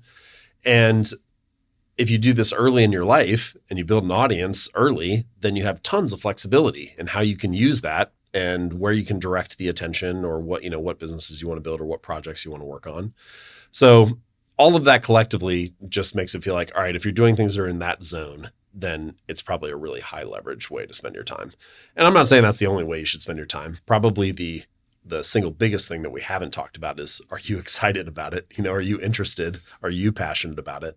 But those are some of the ways that I think about focus and prioritization and selecting. And when things blew up, we put all this together and Atomic Habits did really well. And then when things blew up and my time got tight, you're like, okay, you have all these. It felt like for 10 years, it was me trying to knock on every door and window and be like, hey, will you please pay attention? Maybe like, can you read this? And then all of a sudden overnight, it was like, whoa, way too many people are paying attention. And so now I have to be more strict about which things check those boxes and where I direct my time and attention. I love a couple of the themes we talked about. I just want to circle back to longevity of content. We published an interview this summer, republished an interview that was recorded 6 years ago, and nobody had any idea. So when you think of like content and the long tail of it, it's really fascinating. We don't talk politics. We don't talk anything topical. Yep. One of the reasons we do that is we have great longevity of content. Yeah. I think that that's really important. So that's one that I didn't mention, but I do think about a lot. I think this is a little bit more my style and what I'm interested in personally, but it does, there are ways that you could apply it probably whatever you're focused on, which is what's the half-life of this idea? I like to work on things that have a very long half-life. They just persist. And I even like to work in formats that have a long half-life. Like social media has a very short half-life, and that's fine. It can serve a role in the business, but I'm never going to make it my central thing because something like a blog post has a little bit longer half-life, but a book really has a long half-life. Yeah. And so I like formats that are durable and persist in that way. And so you start to put all those different elements together, and I think you can end up with something that's pretty evergreen. One thing you mentioned that I thought was really interesting was the word sequencing. And I'm wondering how you think about that in terms of accomplishing your goals, but also in terms of like different eras of your life. Are your 20s different than your 30s, your 30s and your 40s, and your 40s and your 50s? Yeah, that's a great question. I don't know why, but I've been thinking a lot about this recently. I guess you could call it like life strategy or something, but think about most of the big, really meaningful things in your life, like raising a family that you're proud of, building a great marriage, creating a successful company, getting in the best shape of your life, starting some new initiative or, giving back in some big way. Like whatever it is, it's probably a multi-year thing. All those really big, meaningful movements in life are 3, 5, 10, sometimes longer, it's a lot of years. And if you just look broadly at your adult life, you're like, well, if I'm lucky enough to get to live to say 80, I've got maybe 5 or 6 of those, 10-year movements in there. So what are you going to spend those 5 or 6 on? It's a limited number, whatever it is. Some things, 5 or 6 alone is limited, but it's even more limited than I think you realize in the beginning because certain things don't make sense in certain decades. Like if you want to travel around the world for a while and party in Ibiza, like you probably aren't going to do that in your 70s, like it's probably better for your 20s or 30s. And so the sequencing of things starts to matter too. Building a company, I think, is another one. You can do it whenever you want, like there are no rules, but man, it sure is nice to like do it early. And then you get some of the advantages of that as you go on. It seems that responsibilities and obligations tend to increase throughout life. Each day that goes by is an opportunity for a responsibility to come into play, or an obligation or an obstacle that you didn't foresee to come up. And so if you're waiting till your 40s or 50s to start a company, again, there are no rules. You can do it then. It's just that you're playing the game on hard mode a little bit, or a harder mode. I always say, like, I started my first business when I was 24, and I had no kids and I wasn't married. It was as easy as it could be, and it was still really hard. Yeah. So anyway, that's, I think about sequencing in that way. And some of the questions that I like to ask, there are two that really feel relevant to this. The first is, what season am I in right now? Life has different seasons, and sometimes you want to focus on earning money. Sometimes you want to focus on time with family. Sometimes you want to focus on creativity or, creative freedom, the ability to choose what projects you work on. Sometimes you just want it to be a personal season, and it's less about work. But whatever the answer is, it's probably really specific to you. And it helps to figure out what season you're in right now, because when your seasons change, your habits often need to change. What you focus on often needs to change. And so the question that I think is closely tied to this, which is a good one from Derek Sivers, is, what am I optimizing for right now? And so if I don't know what to optimize for, I feel like it's good to optimize for enthusiasm, what lights me up. But whatever that answer is right now, what are you optimizing for? It helps you determine what season you're in. And I found that a lot of the time when I'm struggling, or I'm facing some sort of, I feel like I'm facing a lot of friction, it's because I'm trying to force fit old habits into a new season. I keep trying to do things the way I was doing it. And then eventually I realize, oh, okay, stop being a dummy about this. Like, you're in a new season now. So I think sequencing starts with self-awareness. It starts with knowing what season you're in and what you're optimizing for, what's important to you at this stage of your life. And then once you realize that, you can start to figure out, which pieces should I focus on next? Let's explore habits a little. What exactly is a habit? The one that I like is that a habit is a recurring solution to a recurring problem in your environment. So something comes up again and again, and your brain is trying to solve it. Another way to describe it is that it's like an automatic or a mindless behavior. If we were talking to a researcher or an academic, they would probably say a habit is like brushing your teeth or tying your shoes or biting your nails, something you do really fast and mindlessly and you don't even really think about it. But if I were to ask you, hey, Shane, what are some habits you're trying to build? Like, you're probably going to say, oh, I'm trying to go to the gym 4 days a week, or I want to write every day, or I'm trying to meditate for 10 minutes or something like that. And I know what you mean when you say that. You mean you want it to be this regular practice, this ritual. Now, technically, in some kind of academic sense, maybe that's not, a habitual automatic behavior. But in a cultural sense, that's exactly what we mean when we talk about habits, is we want them to be reliable, repeated routines. And then the third way you could define it, and this one I think is quite useful, is that it's a behavior that is tied to a context in your environment, behavior that's tied to a particular context. So like your habit of watching Netflix at 7 p.m. is tied to the context of your house and your couch at that time of day. And so what we start to see is that behaviors have a very strong link between environment and context, and that's a good way to adjust behaviors. But I think all of those are potential ways to define what a habit is. Ultimately, it's really just your brain trying to automate the problems and solutions of life and do things with more efficiency. You mentioned seasons and tying that to habits. I'm wondering, how do we know if a habit is working for us or if it's working against us? There's some debate among researchers about, is there even such a thing as a good habit or a bad habit? Like, all habits serve you in some way. You smoke a cigarette because it serves or resolves some, need that you have. And I understand what they're saying, but I think that we all know what we mean when we say a good habit or a bad habit. And the way that I like to define it is that the cost of your good habits is in the present, the cost of your bad habits is in the future. And so what you find is that a lot of things that typically get categorized as a bad habit, eating too many donuts or smoking a cigarette or something like that, feels good in the moment, but it creates some kind of cost or consequence in the future. Whereas a lot of good habits, going to the gym right now, you require sweat and effort and it's hard, it has a payoff in the future. I think one way to determine whether a habit is serving you or not is it giving me more of what I want in the future or less of what I want?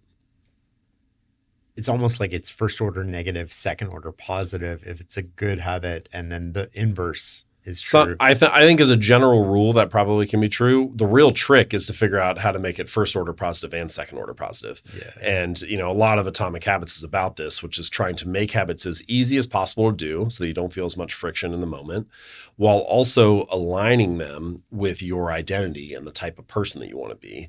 And so working out is like a classic example, but everybody wants to work out so that they look better in the mirror and so that they get fit. They want the results of it, which is fine. The second order outcome is going to be great, but it's hard in the moment and you don't always feel like going. And sometimes it's, difficult or whatever. The real trick, and where I have eventually gotten to myself after 10 or 15 years of training, is I like how I feel when I'm working out. And so it's not even, I want the same results everybody else does, but it's also about being the type of person who doesn't miss workouts. And I know that if I'm in the middle of a set, I can feel good about being that person and being who I am. So now all I have to do is do the thing and I don't have to wait for the outcome. The outcomes are also good further down the line, but it's more about showing up and being that type of person. Is there like a specific framework that you use to evaluate if this habit is serving you or getting in your way, and then you should replace it with a different habit? I said earlier that habits are the repeated solutions to recurring problems in your environment, right? So let's say that you go to work and it's a long day. You get home, it's like 5:30 or 6 and you're exhausted. That happens again and again, and you feel tired after a long day of work. So that is a recurring problem that's resurfacing. And people have different solutions to that problem. One person might play video games for 30 minutes. Somebody else might go for a run. A third person might smoke a cigarette. But you can see some of these, they're all solving the same recurring problem, but some solutions are better than others. And what you find is that, like early in your life, a lot of the solutions that you come up with are just things that you either inherited from your parents or saw modeled and started to repeat.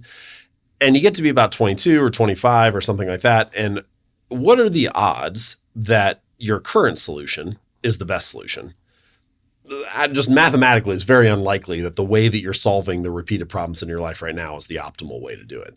So as soon as you have that realization, it becomes your responsibility to try to figure out a better way. And I think one of the best things you can do early on, this is, if I could actually add one thing to Atomic Habits that wasn't in it, it would probably be this, which is to ask, what would this look like if it was fun? Like for any habit that you're trying to build, just sit down and ask, what would it look like if it was fun? And try to brainstorm 10 or 20 or 50 different solutions to it. There's not always 1,000 ways to do everything, but there is almost always more than one way. And so a lot of people, the most common New Year's resolution is to go to the gym and work out. And I kind of feel like a lot of people are in the gym in January just because they feel like they should be in the gym or society wants them to be in the gym or something like that. But we can come up with a long list of what it looks like to live an active lifestyle. You can rock climb or kayak or, do all kinds of stuff. And I think it's worth it to spend 20 minutes and try to come up with that list and then look at it and say, which one of these sounds like the most fun to me? And so that helps. I think that helps you get closer to what the optimal answer is for you. Because if it's not fun, if it's not engaging or interesting, if it doesn't feel good, you're not going to stick with it when it gets tough. I mean, this is probably one of the great lessons for life, which is if you're having fun, then you're dangerous, right? Then you're hard to compete with. You don't want to go up against the person who's having a good time doing it, because if it feels like a hassle or a chore, that's the person who gives up when it gets difficult. But the person who's having a great time at the start, they're much more likely to stick with it when it gets hard. Do you think of fun as binary, or is it I want to work out? So like, how do I make working out more fun versus like fun? Yeah. Everything in your life is not going to feel like going to a concert or something, right? Like it may not be the most fun thing in your day or something like that, but anything can be more engaging or more fun than maybe the default would be. And so I think about it more like that. How can I try to make this more enjoyable? Not necessarily saying it's going to be the most fun part of my day. And then once we've identified a habit that we want to replace or eliminate, what is the mechanism by which we can do that? Broadly speaking, I think there are 4 things that you should do if you want to build a habit. And this is true if you want to, replace an old one and install a new one. So roughly speaking, what you want is your habit to be obvious. So you want it to be easy to see, easy to notice, easy to, get your attention. You want it to be attractive. So something that's appealing or fun to you, as we were just saying. You want it to be easy.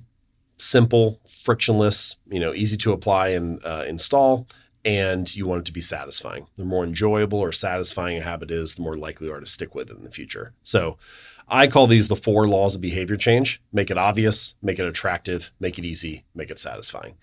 And you don't need all 4 every single moment of the day or every habit that you build, but the more that you have those 4 forces working for you, the more likely you are to stick with it.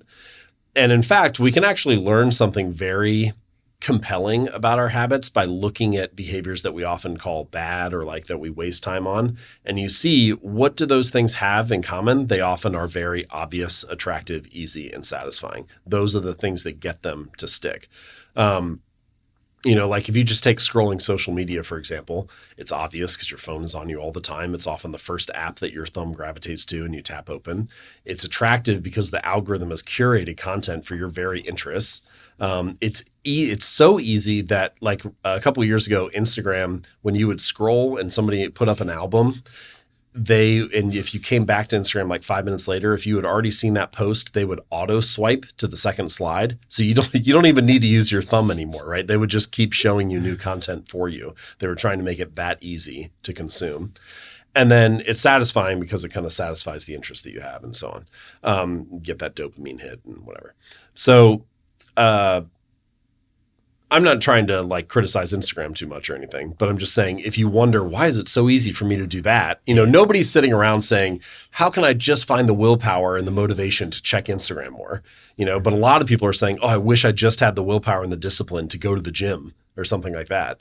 Well, one of these is obvious, attractive, easy, and satisfying, and one of them is not. And so you need to try to find ways to make your habits more obvious, attractive, easy, and satisfying. And then the opposite being make the ones that you don't want harder. You just invert each of those 4. So rather than making it obvious, make it invisible. So unsubscribe from emails, don't keep junk food in the house. For the social media example, I've done this for the last year. I just deleted all social media apps off my phone. And what I told myself was, if you really want to use them, you can just download them and log in. And I don't even know that I've really done that much, but maybe I've done it once or twice. I log in, I use it, and then I delete it after I get done. So I log out and delete it again. And then the next time I want to use it, I got to download it again. But it's not obvious anymore, Rather than making it attractive, make it unattractive. That one is the most difficult of the 4 and probably the place that I would recommend focusing on the least, because it's hard to change your desires. It's hard to change your expectations about what things are attractive and what are not. It is possible. We can talk about it if you want, but it's hard. The third is to make it difficult instead of making it easy. So increasing friction, adding steps between you and the behavior. Again, deleting the app off the phone is a good example of that. And then the fourth is, rather than making it satisfying, make it unsatisfying. You need to layer on some kind of consequence or cost to the behavior. And if you do those 4 things, you're much more likely to avoid. Before we keep going with habits, I do want to take a little sidetrack here into social media. And sure. So you're not reading anything online. You're sort of like ignoring all the... It's been awesome. It's been so great. It's one of those things that I find that there are some changes that sound easy, but actually are very hard in practice. And then there's other things that sound like they would be difficult, but actually they're not hard at all. The hard part is convincing yourself to do it. Deleting social media off my phone was one. I did that for like a year. About 6 months in, I was like, what if I did it for email? And so I deleted email off my phone. That sounded like it was going to be really hard to me, but it has been so much easier than I thought. Again, I just have the same rule, which is if I really need it, I'll download the app and log into Gmail and do what I need to do. And I've only downloaded it twice in the last year. Once I was at the airport and I had to send an email before my flight. And the other time I was getting ready to go to a show and I needed to download the tickets while we were in line. But after I get done, I just delete the app again. And I'm like, well, I'll just download it if I need it. And it has been so nice, because if you had looked at my behavior on the phone before that, I think my average time on Instagram before I deleted it was 42 minutes a day or 48 minutes a day, something like that. So you look at that and you're like, well, there's only 24 hours in the day. This is getting 1/20th or 1/30th of his time. You would look at that and think, this must be pretty important to him. This must be a pretty important part of his life. And in fact, it just evaporated as soon as I deleted it. It wasn't actually that difficult. And you didn't miss it. No. Now I think the one interesting question to play with is, what do you do when there's nothing to do? So a lot of people, when they are standing in line at the grocery store or they're waiting for the gas to fill up in the car or something like that. What do? Well, they pull their phone out, Last night I went to a restaurant. Every single person who was waiting in line for a table, you go in, you check in, okay, we'll seat you in 5 minutes. Every single person pulled their phone out. And so what do you do when you have nothing to do? And for most of us, a lot of the time it's check your phone, check your, check social media. So you do need something to fill that space. So maybe, what I did was I moved Audible to the home screen of my phone. And I just said, well, I'll just listen to an audiobook when I'm usually doing that. You need something frictionless to fill that gap. And I don't know what it should be for each person, but I think it's good to have an answer to that question, because otherwise you're going to have to just sit with, there's nothing to do. And what are your strategies on a desktop instead of a phone? Desktop, I'm okay with having social media. I actually stay logged in on most of the social media accounts except for Twitter. X. I can't. I'll spend too much time on it, so I force myself to be logged out. I also have tried to install some additional barriers, which is I can't log in to any of my social accounts on my own. I have to text my assistant to send me the login because it's tied to a separate phone. I can't even get past the 2-factor because it doesn't go to my phone anymore. So there's just it's just me trying to moderate my own behavior. I love it. What upstream habits are most important for people to think about or create? I didn't mention this earlier, but I think this is also related to sequencing, which is just asking, what things are upstream from the outcomes that I want or from the habits that I want. It's a good frame for thinking about what you should focus on. You should generally try to do the things that are upstream first. Probably the single most important habit that is upstream of all the other ones is some kind of habit of reflection review, the habit of thinking. It is so unlikely that whatever you are working on now is the best use of your time. It's almost impossible. And so I think Sam Altman has some line where he says you should have a very high bar for working on anything other than thinking about what to work on. Because that's going to be the biggest point of leverage, is choosing a better thing to focus your attention on. And so many people are, I was like this too. If you're the type of person who has a very good work ethic and hard work has benefited you a lot in your life, you get to a point where you start to use it as a crutch because you're like, well, I'll just work my way out of it. I'll just work harder, and that's a way to solve this problem. But you cannot outwork the person who's working on a better thing. And so it is possible, if you really grind, maybe you can work 10% harder or 20% harder than you are now. But if you work on the right thing, you get 100x the results or 1000x the results. And so what you need, I almost feel like we should change the definition of what it means to work hard. It should not only mean putting in the hours, it should also mean outthinking the other person. If you're not outthinking them, you're not outworking them. And so a habit of reflection and review is probably the single most important habit.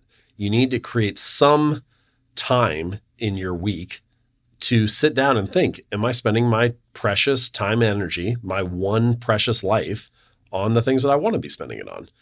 And I don't know any other way to do that than to make some space to think. If you just keep your head down and work hard, it's just really unlikely that you're going to be spending it in the right way.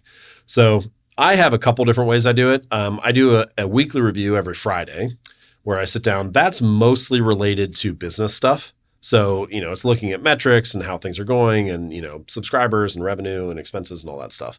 It's just a quick check-in. Most weeks, nothing happens. I just look at stuff and it's fine. But occasionally you'll get a week where you see a trend and it's like, oh, that's been going down for 3 weeks straight. Like, what's going on there or something like that. So it's just a way to kind of notice red flags when they come up. The more important one is I do an annual review, and the annual review is more about values. It's more about, what do I say is important to me? Who am I the type of person, or, who am I trying to be as a person? And then looking at how I spent my last year and saying, well, did that match up or not? My calendar plays a really critical role there. I go through my calendar in detail. I look at how many workouts did I do last year? How many did I do each month? What was my average per month? I look at how many places did I travel to? How many nights did I spend away from home? Is that enough or not enough? Like, how did that feel? I look at how many articles I published or newsletters I published, things like that. And so it's kind of the chance for me to check in on my production and time for the last year. And then you look at your values and you say, well, you said this was important to you. Is that actually where you spent your time? And so it's a way to course correct. The last 2 years, it's been kind of interesting because I usually do that annual review in December. And I have continued to keep the document open all year long. And I keep coming back to it and trying to write like new principles at the top of it or whatever to help me course correct. Oh, interesting. Like one of my, I don't even know if it really makes sense, but one of my principles for the last year was like move like thunder. And so it's like, you don't really see it, but then all of a sudden there's this big crash. Yeah. And that's kind of like, I'm trying to do fewer things, but with a bigger impact. And so I just have little lines like that are at the top to try to keep me on track with, what I'm hoping to do that year. Do you have a check-in with your wife? Yeah, we don't have like a formal check-in. I don't treat it like a one-on-one that you would do like in a company or something like that. But what we have you don't have like a board meeting? Yeah. I don't know. It just feels like too structured and weird, But the biggest thing that we've done the last couple of years is a monthly date night. And just making sure that actually happens every month, which we have for like probably 24 to 30 straight months now, has been huge. Yeah. It's the one time, what we say is it's the one time that we actually talk, which sounds silly because we're talking all the time, right? But everything is logistics. It's all tasks and figuring out what to do with the kids. And, it's like there's all these things that need to be done. It's all jobs to be done. And then you go out for a couple hours and you're like, oh, now we can actually talk, So I think that's been really valuable. I think that's so important. What popular habits do you think are garbage?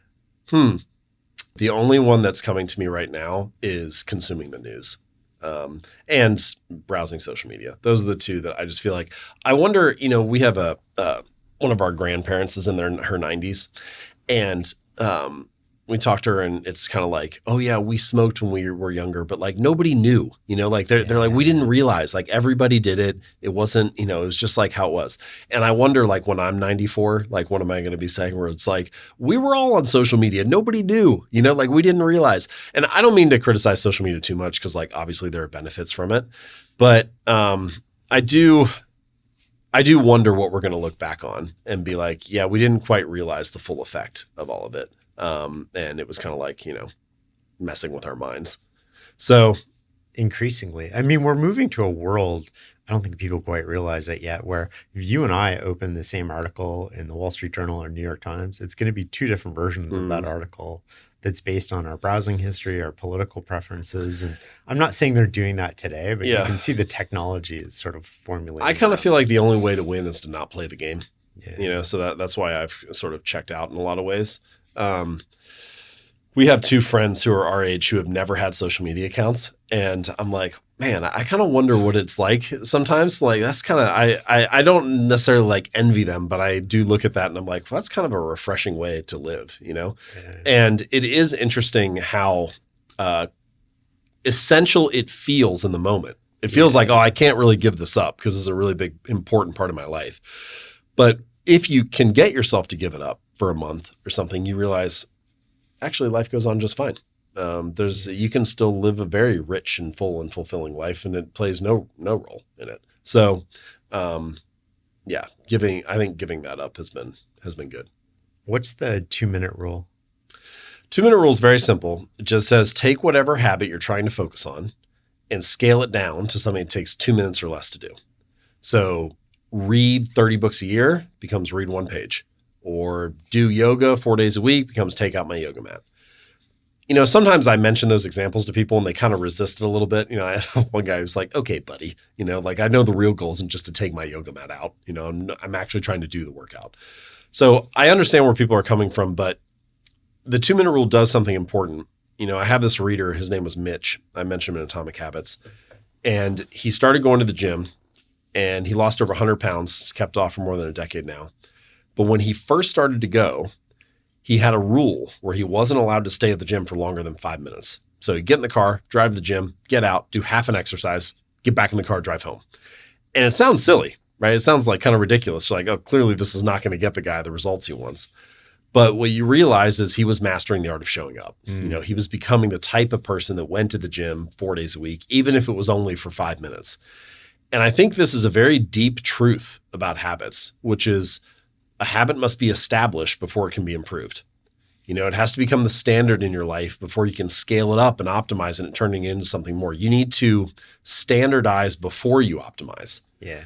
And the 2-minute rule helps you do that. It helps push back on that perfectionist tendency, that feeling that you need to have it all figured out or to do it perfectly, to do it at all.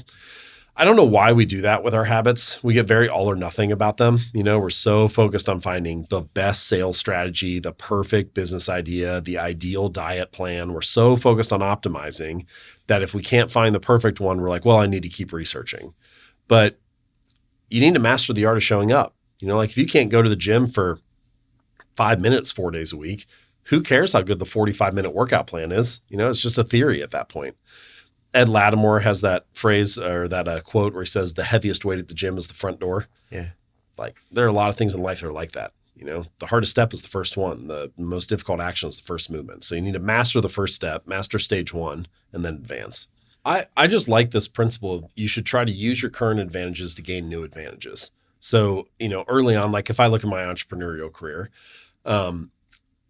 early on, I had very few advantages. I had no money, no resources, no connections. But what did I have? I had time. And so for the first 3 years, I wrote a new article every Monday and Thursday. And on average, I would spend between like 15 and 20 hours on each article. The fastest I ever did one was 8 hours. The longest was like 40 something, but that was rare. But if you spend 20 hours on 2 articles a week, that's 40-hour week right there. And most people are not spending that much time on a 2,000 word article. And so my mission was just to try to make it the most useful, valuable, actionable article it could be. And if you do that 100 times, you end up with a lot of really good content on there, and that helped the audience grow. So then I used my current advantage, which was time, to create something of value. That helped grow the audience. Now I have 100,000 email subscribers. Now I have a new advantage, which is I have an audience. And so then that kept growing. I think once I got to around 200 is when I got the book deal for Atomic Habits. So you use your new advantage to gain another one. Now I have a book deal and spent the next 3 years writing the book. Then you have a best-selling book. That's another advantage. And you can just, you see how you try to like lever up one after the other, and you start to accumulate these new advantages, and it puts you in a much different position. Now, there's obviously some patience that needs to come with that, right? Like I just described something in 30 seconds that took like 7 years, so it takes a while. But sometimes people will say, oh, how did Atomic Habits become this bestseller or whatever? And really, what you're seeing when the book comes out is the release of potential energy that was built over like 5 years prior. It's not like it happened overnight. It was the 5 years of building an audience of hundreds of thousands of people, meeting other authors, going on podcasts and doing interviews. All that stuff was released around the same time, but it took a while for it to get built up. So anyway, that's just another one of my little principles, which is use your current advantages to gain new advantages. One of the things that prevents people from doing things is that they just don't feel like it. How do we become stronger than our feelings? I think it's okay if you don't feel like it. I think sometimes it's a signal, like procrastination is not always a bad thing. If you're procrastinating on something, sometimes it's a signal that you don't actually want that thing, which is fine. For a long time, I was good in school. I got good grades. It was like a game for me that I tried to win. I didn't really care about whether I was learning. I cared about, was I getting A's? Am I succeeding? Which may not be the way that you want to go through school, but that's how I treated it at the time. And so for a long time, if you asked me when I was in college, what are you going to do? I said I was going to go to medical school. It was something that I liked. I do think I would like a lot about being a doctor or a surgeon. I think there's a lot about that profession that would align with who I am. But there's also probably 30% or 40% that would not have been a good fit for me. And I kept saying that because it's the type of thing that you can say and never be criticized for. Like you go home at Thanksgiving or Christmas and people are like, what are you going to do? And you're like, I'm going to go to medical school. And everybody says, that's great. And some people should be doctors. But what I kept procrastinating on was studying for the MCAT, the entrance exam. And that was kind of a sign, it was a sign that I didn't really want to do this because I wasn't fully in.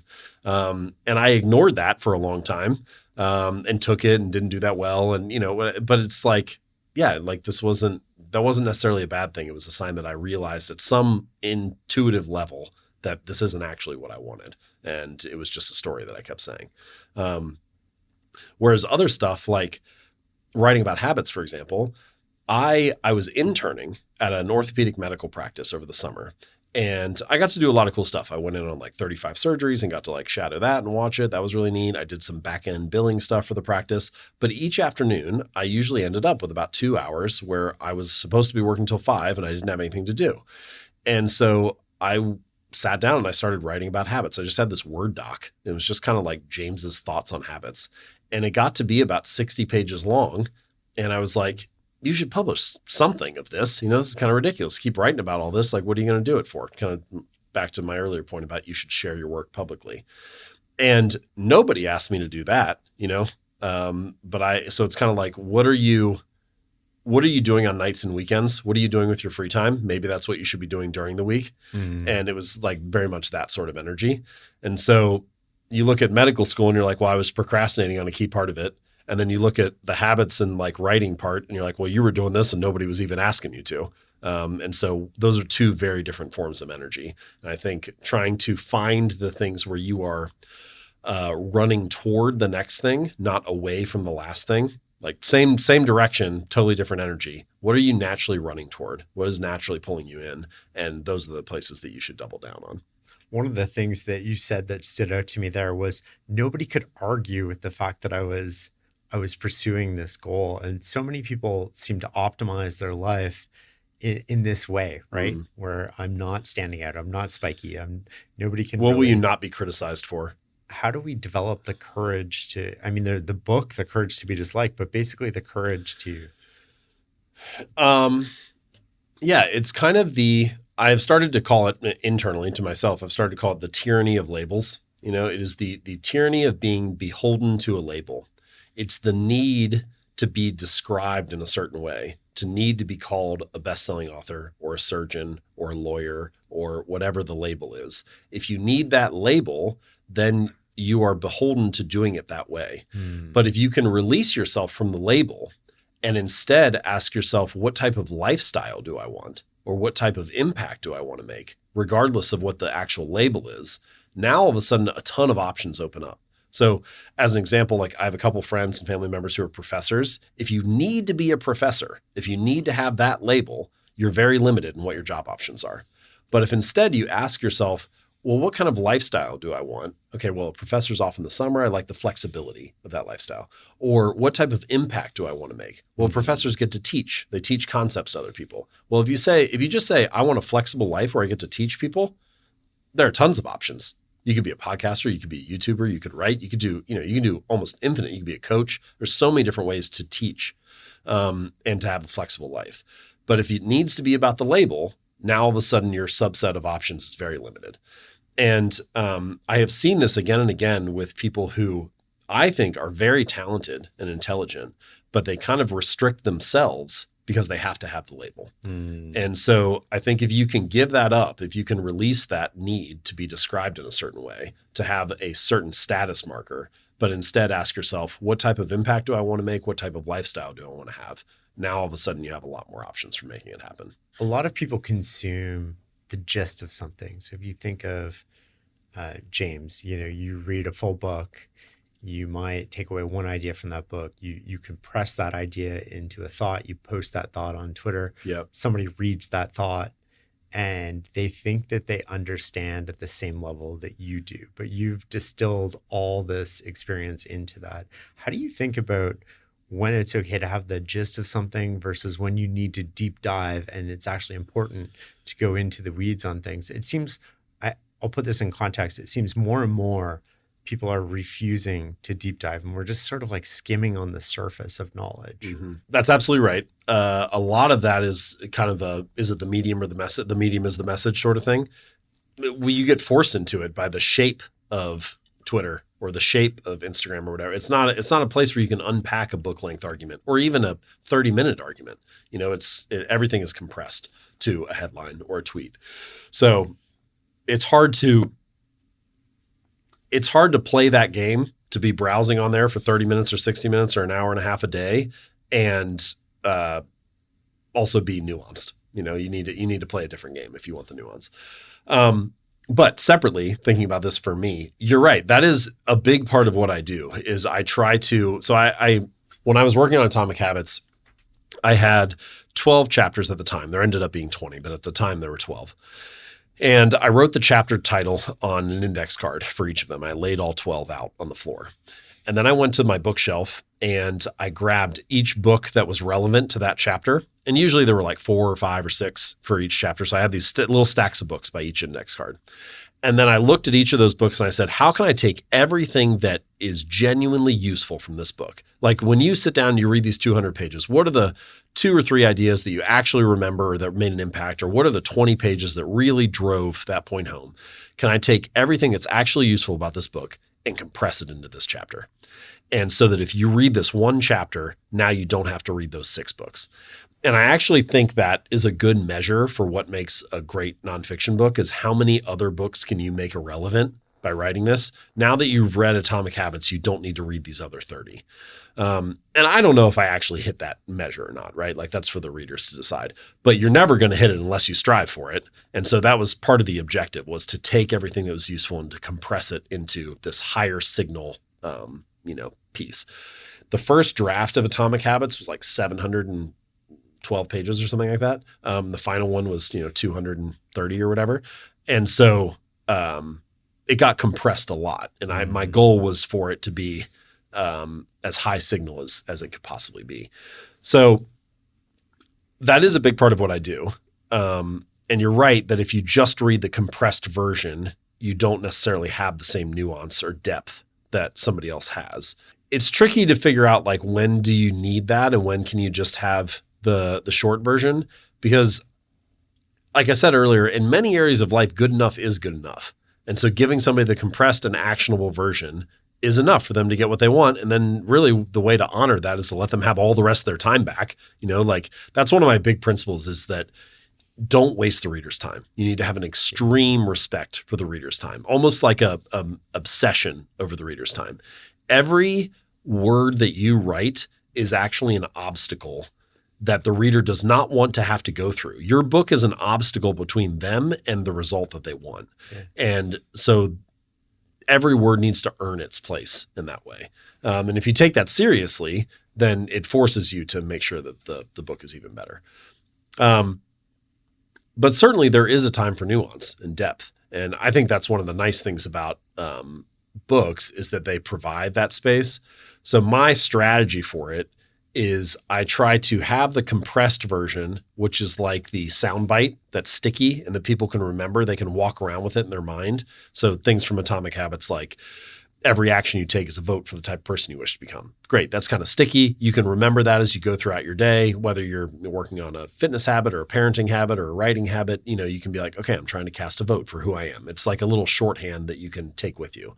But then the whole chapter is 20 pages. We're unpacking why identity is powerful and how habits and identity intertwine with each other and why that's useful in some of the research and so on. So the book gives you the space to make the argument, but the soundbite gives you something sticky that you can walk around with, or like you don't rise to the level of your goals, you fall to the level of your systems. I mean, a lot of people like that phrase, or, a lot of companies or teams have used get 1% better every day. It's good to have the compressed versions because it's nice to have that shorthand as you go through your day to keep you on track. But the book gives the real estate to unpack the full argument. Why do you think that we focus on complexity when simplicity usually carries most of the outcome? We have a very strong desire to believe that there's a secret. People want to know what the secrets are. Like The Athletic ran this article a couple years ago about Michael Phelps and his breathing techniques. And it was one of the most popular articles that, they had. And people want to believe, oh, there's a secret that he's doing that I'm not doing. And if I knew what that was, then, it would make the difference. And I'm not saying that they don't make a difference. They probably did help him, but also, he's 6'6" and built like a fish, and like he's perfectly designed for this, for this outcome. And so, was it the breathing techniques, or was the fact that he like didn't miss a swim for 16 straight years? He's in the pool, there's so many other pieces of it. So we want to believe that there's some secret behind it, but a lot of it is like, sometimes when people will come to me and ask about building an audience or, launching a newsletter or writing a book, getting in shape, even a lot of habits are like this. I'll say like, well, don't miss a workout for 2 years and then get back to me, or like go write 2 articles a week for 2 years and then get back to me. Like, have you done the simple version yet? Like, have you done the very obvious thing first? They're trying to go from 99.8 to 99.9, but they're actually at 45. Yeah. Yeah. You need to, I guess the one way to think about it is, especially in the beginning, the primary bottleneck to results are you doing the obvious things? Do the obvious stuff first. There's probably only 2 or 3 pieces that you just need to do. Like, are you showing up consistently? Are you doing, just do the obvious things, and that will get you 80% of the way there. And then once you're there, now you're in the arena. Now you're showing up each day. You've got plenty to optimize. But by trying to make it too complicated at the start, you have kind of like shortcut yourself or short-circuited it. And you've also put yourself in a worse position, because now you're focused on the wrong things and you're not doing the things that are going to get you the majority of the result. So master the basics to start, and then advance from there. Somewhat related to that, and actually related to the investing conversation we were having, is how do you think about the relationship between outcome and ego? So our ego wants us to be the investor that beats the market, but the actual outcome we want is maybe if the outcome is beating the market over a long period of time, and we can do that in a way, but there's no ego in buying Vanguard. Yeah. Well, sometimes I think we think the outcome we want is one thing, but actually the outcome we want is the ego to be stroked.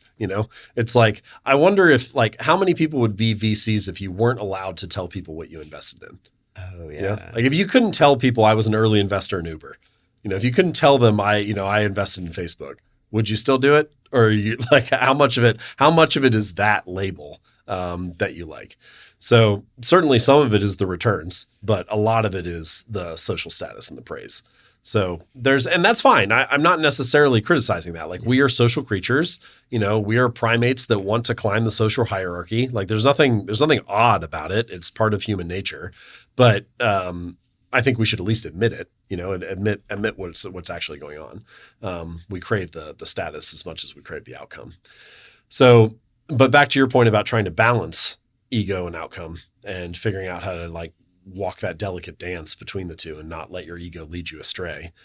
Some of the little phrases I try to remind myself of are like, I've been saying this a lot recently with one of the projects I'm working on. I'll sit down with the team and I'll tell them, I don't need to be right. I just want us to get it right. Okay. So I'm going to generate a lot of ideas and I'm going to share my thoughts on it, but I don't need us to pick my idea. The goal is not for us to do what James says. The goal is for us to get it right. So what do we need to do, to get there? And then another follow-up question that I will often ask, I find it helpful for me to keep asking this question. If I only ask it in one meeting, it doesn't do it. But if I ask it again and again, it's, what is not being said right now that needs to be said? There's so many times when people, I look at them, I say, what are you thinking right now that in 2 years, because I'm a slow learner and I don't know yet, but I'll figure it out. And then you're going to be like, James isn't going to like that in 2 years, but you can see it right now. I'm just not smart enough to ask about it yet. So what needs to be said that isn't being said? And I find that question helps. But doing both of those things, saying, I don't need to be right, I just want us to get it right. And then what needs to be said right now that's not being said, it sets the table so that people can, open up and share what they need to share. So I come back to those two a lot. The other one that I come back to is telling myself, this is mostly just a reminder for myself, that I am not right. I am trying to be less wrong.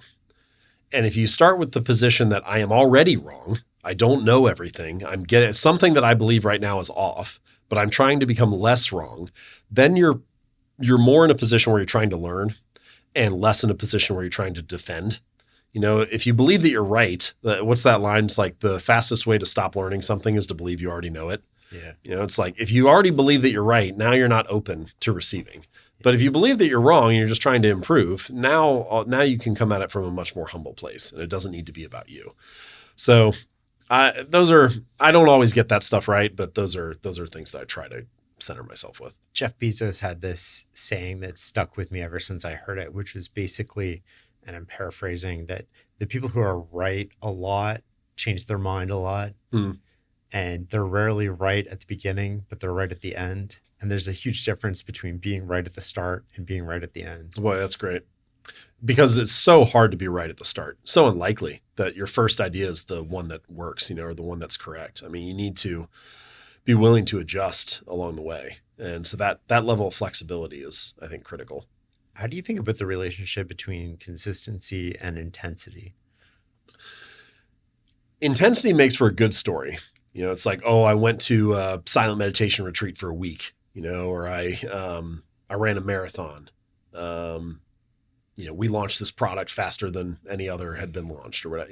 Intensity makes for a good story, but consistency makes progress. It's not about like, oh, I did a silent meditation retreat for a week. It's no, I have a meditation practice. I do it for 5 minutes each morning. It's part of how I start my day. That's when it's kind of part of your identity. Or, I go for a run 3 days a week. I really love how it makes me feel. That now it's part of your lifestyle. So I think you can kind of draw this distinction between intensity is often about the story that you get to tell. Consistency is about the lifestyle that you live. And really what matters is how do you want to spend your days? How do you want to show up as a person? What kind of identity do you want to have? And the great thing is that if you do a good job with the consistency, it develops your capacity to manage the intensity or to handle it. I like this saying, consistency enlarges ability. By being more consistent, you enlarge your ability to handle the intense moments, to do the peak performances, to do the more impressive things. But it needs to start with a focus on consistency and lifestyle. And by doing it in that way, you flex those muscles, sometimes literally, and develop that ability. One thing you've written on recently is the relationship between belonging and accuracy. And I'm wondering if you can riff on that for a second. Humans are very social creatures. We care a lot about what other people think about us. We are focused on status and prestige. We want to rise up the social hierarchy and be praised and rewarded. And all of that is very natural and makes a lot of sense. A lot of the time people will tell you, don't care what other people think about you. But we all care what other people think, often for a very good reason, which is if people think well of you, it benefits you in life. It puts you in a good position. You are rewarded for it. It helps you accomplish things. It makes you safer. It just feels good. And so belonging is a critical part of being human. However, especially in the modern world, the desire to belong can often run counter to the desire to understand or be accurate.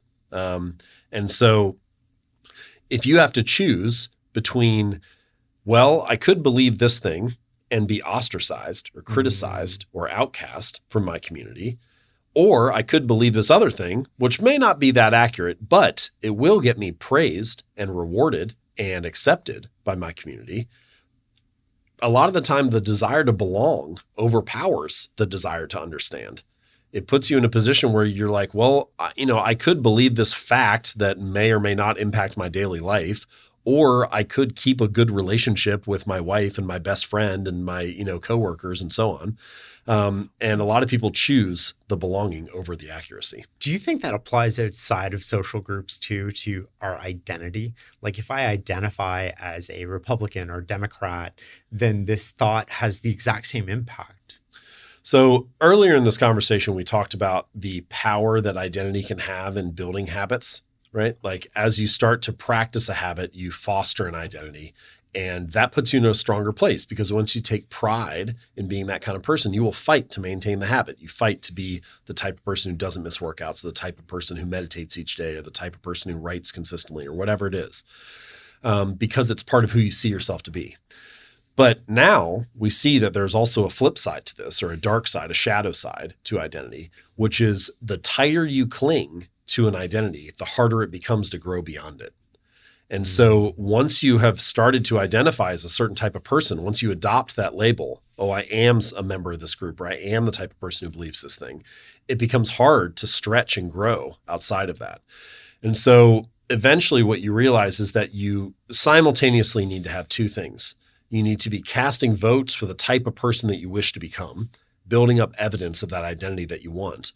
But you also need to realize that your identity does not have to be fixed. Identity is an interesting word because there's pieces of it that you can't really get around. Like, I am a male and a father and tall. And those are all aspects that I'm not going to change about my identity.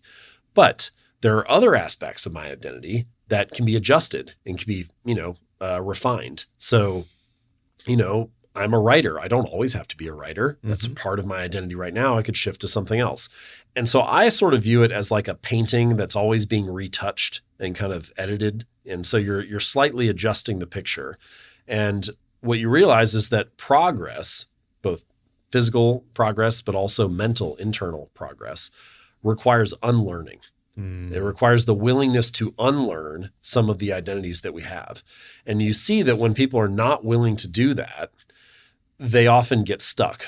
It's like it's the surgeon who, you can imagine a surgeon who's done an operation a certain way for 20 years, and then all of a sudden a new form of robotics comes in or something that changes it. And they say, well, look, I have all these patients that I've served well for 20 years who had good outcomes. I'm not going to switch. But 5 years later, they're behind the curve. Or a teacher who has the same lesson plan they've been doing for 15 years. And then all of a sudden they should update and use new tools or bring YouTube in or whatever. And they don't. And now all of a sudden they're starting to lose the students. And it goes back to that line where the only bad mindset is the one that you're fixed in. It's the one that you can't get out of. If you're stuck in this one way of thinking or one form of an identity, then you're not growing anymore. And so identity is both a powerful driver of change and a force that can help you establish a habit, but it also can be a pitfall to the next round of change and a reason that you use to prevent yourself from moving forward. What's your exact process for learning new subjects as an adult?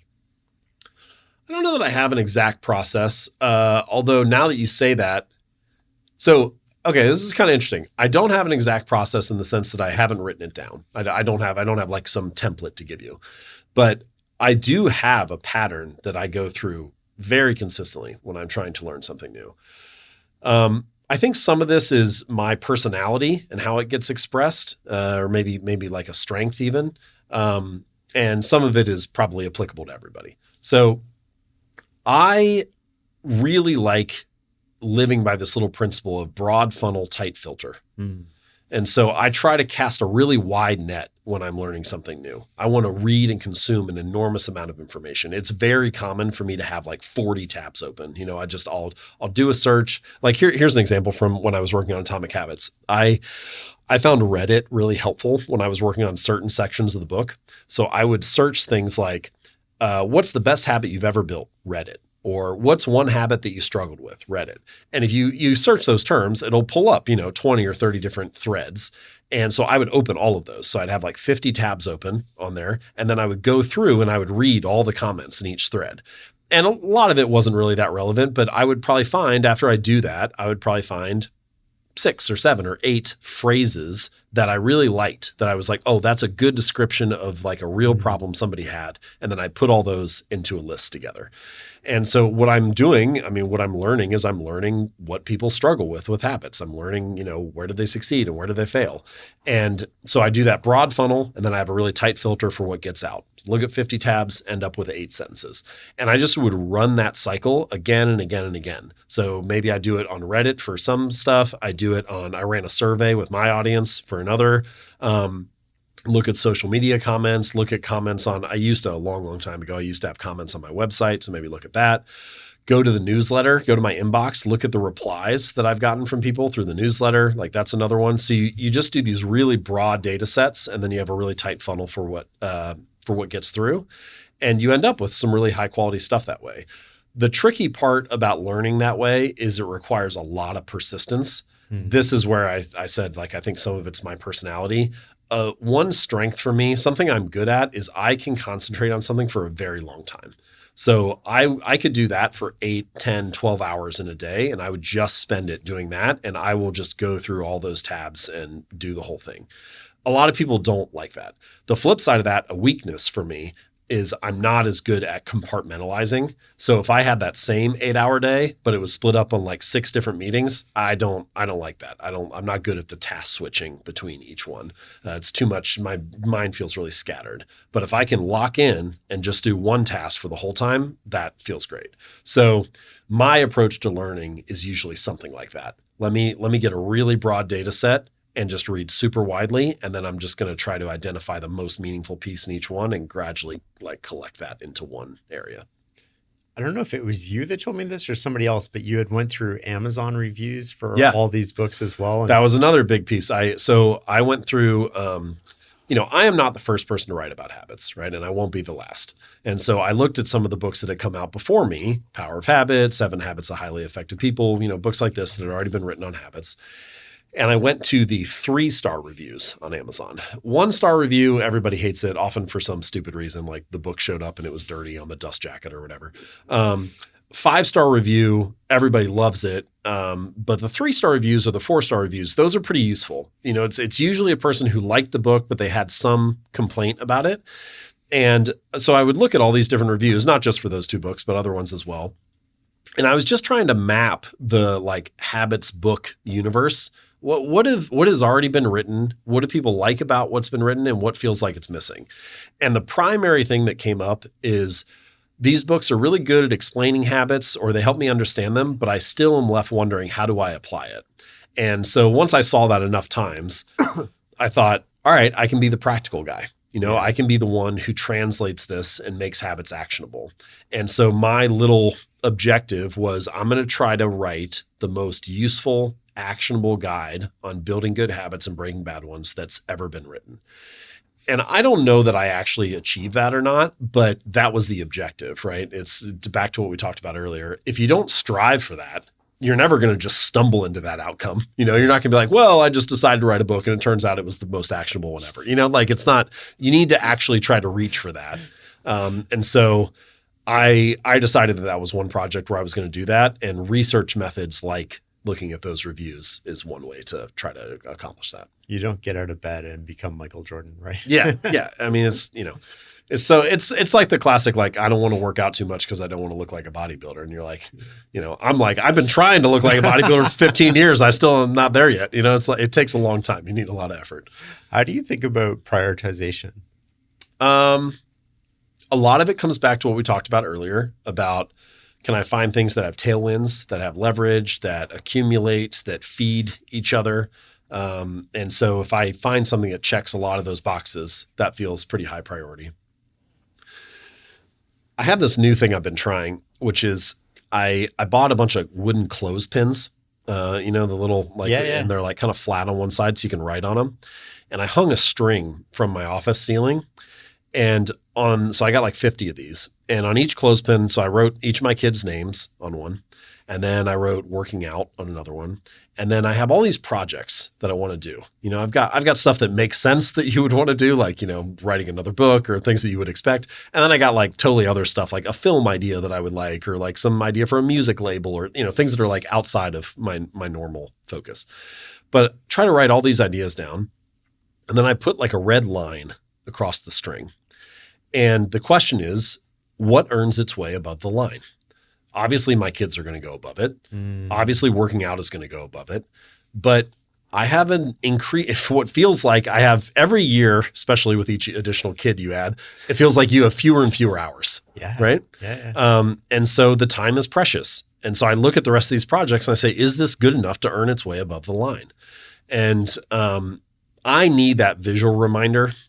There are a lot of things in life that are like this, but one of the challenging things about the really important stuff in life is that they're endless battles. If you do a good job focusing today and prioritizing today, you pick the right thing to focus on, it earns you no bonus points for tomorrow. So tomorrow you show up, and if you spend all that time on YouTube or getting distracted or whatever, like that day is gone. And so other things are like that too. Like just because you worked out 2 weeks ago doesn't mean you don't need to do it today. Or just because you were a good spouse yesterday earns you no bonus points for today. You still need to show up for them. And so I'm trying to get comfortable with that endless nature of those things. A lot of the time we try to resist the endless nature of that stuff. Oh, I wish it wasn't that way. We try to convince ourselves that it's like a finish line. Oh, if I just do this 21-day cleanse, then I'll be a healthy person and I won't have to think about it anymore. Yeah. Oh, if I just, buy her something nice for her anniversary, then I can like stop worrying about it and I don't have to, it's like, no, it's not like that. It's, it's endless. And as soon as you accept the endless nature, then you start looking at it differently. You say, okay, it's not about getting to a particular finish line. It's about living a daily life that feels sustainable and that I like and that I'm fully engaged in. So it's about liking my days. So I use all of that lens as I look at this string and ask myself which clothespins get to go above the line. And that's one way to prioritize it. And I find that having the visual marker helps remind me the next day when I forgot that I just did that exercise and I feel like getting pulled into, the next shiny thing. I love that because it visualizes what so many of us are dealing with. Right? One of the really key pieces of building a habit and getting it to stick is finding ways to visualize your progress. So if you look at technologies that are really good at building habits, they're great at visualization. You're playing a video game, you have a score in the top corner of the screen. It's increasing all the time as you go through the level.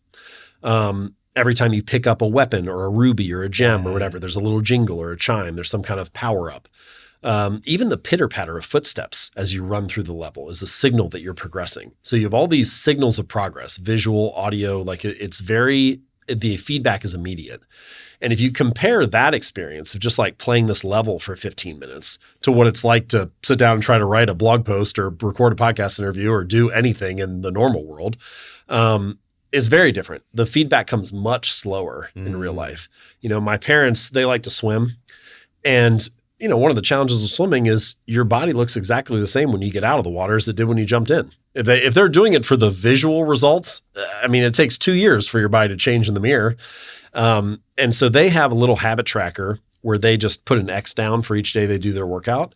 And then at the end of the month, they count up how many workouts they did and compare that to the month before.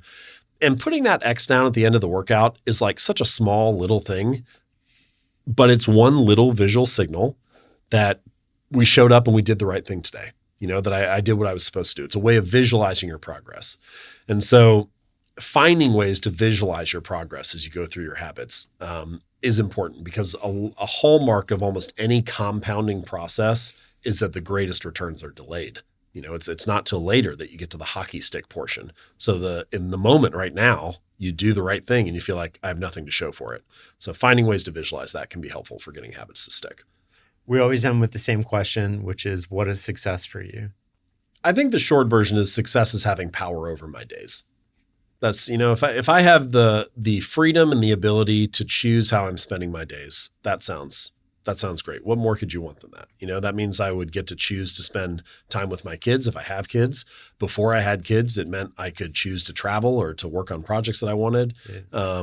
After my kids are grown, it'll mean that I can choose to dive into new things. What more could you want than that, than to have control over your time? So I think to have power over my days is the version for me internally.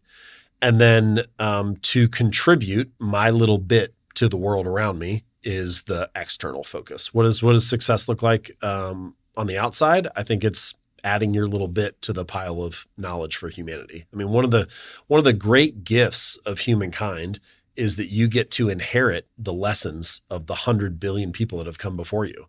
My kids are going to school now and they start 30 years ahead of where I got to start. All the things we've learned from the last 30 years are going to be taught to them when they go. And that's what helps them kick the ball of humanity forward. And so, if I could add just some little bit to that, then I feel like that's definitely a success. I love that. Thank you. This was awesome. This was a great conversation. You bet. Thanks so much for having me.